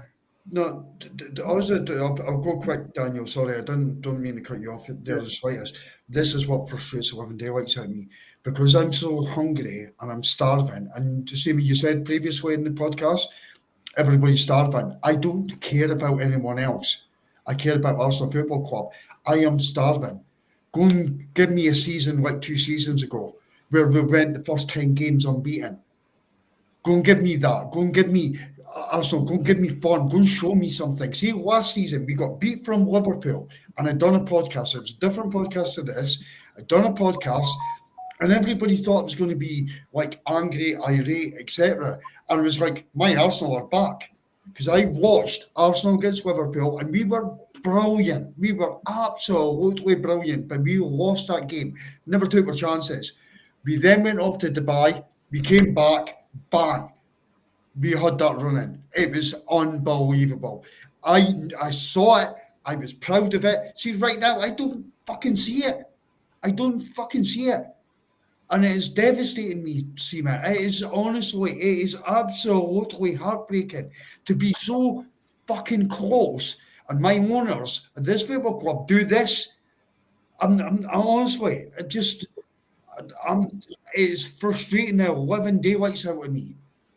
So that's where my head's at. I'm just so fucking disappointed that you could get something so close and you want something so tangible, and unfortunately, people out with the football club when the record fucking revenue year decide to do fuck all. So that's sorry. I'm glad that my camera's not on because you see my veins in my Fermez head. la bouche. Fermez la bouche, please. What does it mean? Shut your mouth. Shut your mouth. Oh, yeah. What I would say, Yeah. what I would say, Mark, is what I understand is we are all Arsenal fans. Every Arsenal fan wants the progress of Arsenal fan, except those who comes on the camera and try to do it for monetary purpose and just to get the clicks and the views. Yeah, but in a nutshell, we are all Arsenal fan. As an Arsenal fan, you want to see the club progress, and as an Arsenal fan, if you have the means of making a club progress and win trophies, I believe Mark, you do that. I believe Sema, you do same. If you have the power to make Arsenal win, and I believe me myself as person, I'll do that also. Yeah. So coming on space, coming on podcast to vent your anger, vent your frustration, vent uh your support or your whatever you want to vent, it's all because you love Arsenal. Yeah. Because do not vent, you do not react to something you don't love. You do Yeah. not comment on something you don't have feelings for. And when your feelings and when your emotions are being affected because of the love you have for a particular thing, it affects you and it affects everything around you. And when you make your reaction, doesn't mean you hate the club. It doesn't mean you Yeah. want the worst for the Just you're club. passionate. Yes, because it's your passion. Most times, I don't like we fans policing ourselves like what I just did right now to Mike. It was fun, but we Arsenal fans will do that a lot, trying to prove that I was right, you're wrong. Yeah. But there's nothing to be right and wrong about. No. You as a fan, there's a feeling you have in the certain game. You can come on and say, "Oh, this is my feeling. This is how I feel in this game." Tomorrow's that same person you have all hopes and all high for can do shit all in the next game. You as a fan, you can come up and say this player is this, he did this, he did that. But as we fans, most the ones online saying doing podcasts, we try to hold on to something we've said because of I don't want to be seen as a flip flop, or I don't want to be seen as somebody who is not stable in my opinion. But we are all fans. Yeah. Your opinion changes over time. There was something I wanted to ask the other time. I forgot about it in regards to this flip flopping. Before the season starts, Manchester City yeah predicted as the one who's going to win the league, right? The supercomputer giving Manchester City all the odds to Oh, win the Premier yeah. League. Right now, Manchester City are the least to win the Premier League. Chelsea, we're nowhere to be found, nowhere to be seen in the Premier League title talk. So if the supercomputer can take the data at hand and changes their prediction or changes their expectation for the season, why me with an emotion, me as a fan, me with two legs and two whatever, walking around and seeing a lot of things. Why can't I come on and say today Arsenal is going to win the league and Exactly. see something happen and say, oh, I said I that, don't. Daniel, I say that all the time. See, when I'm on spaces and that, and like the flip flop thing comes out, like you're changing your mind. It's not. I'm a supporter of this football club. You are allowed. That's what I wanted to say. That is You it. are Yeah, I'm a allowed. supporter of this football club, and that is it. And if I agree with something or don't disagree with something, I'm going to call it out. At the start of every season, I go into it that Arsenal are going to win the Champions League. Arsenal are going to win the Premier League. They're going to win the Carabao Cup. They'll win the FA Cup. I do that every single season because I love this football club so fucking much. Yeah. So much. And whenever I'm let down by them, this is where I'm the most positive fucking Arsenal fan ever. But I'm not right now. I'm not. Because I think we have been let down massively, Daniel. Yeah, you're right, Mark. We've been let down by the Croc case, and looking at what really happened in the transfer window and Edu stepping down or being sacked or whatever you want to call it. Does it That's feel a like different issue. Daniel, that's a different issue. Nobody's speaking about it. But the podcast's nearly gone for 2 hours because it's been a great talk, but we'll raise it for another time. But nobody's talking about this at all. Nobody's speaking about the Cronkies. Nobody's calling these guys out. I'm not blaming Arteta for everything. I love the guy, and if I met him in the street, honestly, I'd give him a massive hug and say thank you so much for what you did, for changing the mentality, the dressing room, for everything you've done. You guys will never understand it. I watched, see, when the All or Nothing documentary was coming out. Yeah. Honestly, I cancelled all my plans just to go and freaking watch it because I want to see inside that changing room because I love this club beyond any kind of words. I actually don't even know if I gave me some breakfast that morning because it was released and it was like, I have to get this on. And it was an ultimate thing. So if I'm being negative towards my football club, it's not, I'm flip-flopping, I'm doing anything. I just want it so freaking bad. That is it. I just want it so bad. Well, we'll leave that for another day. We'll leave that podcast for another day, right? Let's call it. It's 2 hours and 6 minutes, man. I said I was only going to do an hour today. And man, thank you so much for coming on, Daniel. Thank you so much, Mark. Oh my God, these 2 hours have gone so quickly. Thank you, everybody who was in the chat, who has been watching. I really appreciate you coming on at this time of night. But yeah, so up the Arsenal. Let's keep it positive. We know they're going to beat Crystal Palace. We know we're going to beat Ipswich at home for sure. What's your prediction? Sorry? Your prediction. Are we making predictions? Well, Palace, yeah, we said 3. I said 3-1. Mark said 3-1. What did you say? I didn't hear. I didn't say anything. Oh, I'm sorry, you didn't hear. What's your prediction? 2-0. Arsenal. Oh, 2-0. Okay. What about Ipswich? I reckon 4-0. 4-1. Okay, Mark? I'm not arguing with anyone. What? So I'm not arguing with anyone tonight. So Ipswich, Murray Hutchison coming back to haunt Arsenal. 2-1. Okay. Murray Hutchison's going to do nothing. Guys, if we don't get on a podcast, please let me wish you all a very Merry Christmas. Have a great time celebrating with your families and everyone in the chat as well. Enjoy your festivities. Be safe and spread the love. But also, come on, you Arsenal. We've got this. Merry Christmas. Everyone celebrating Christmas. Cool.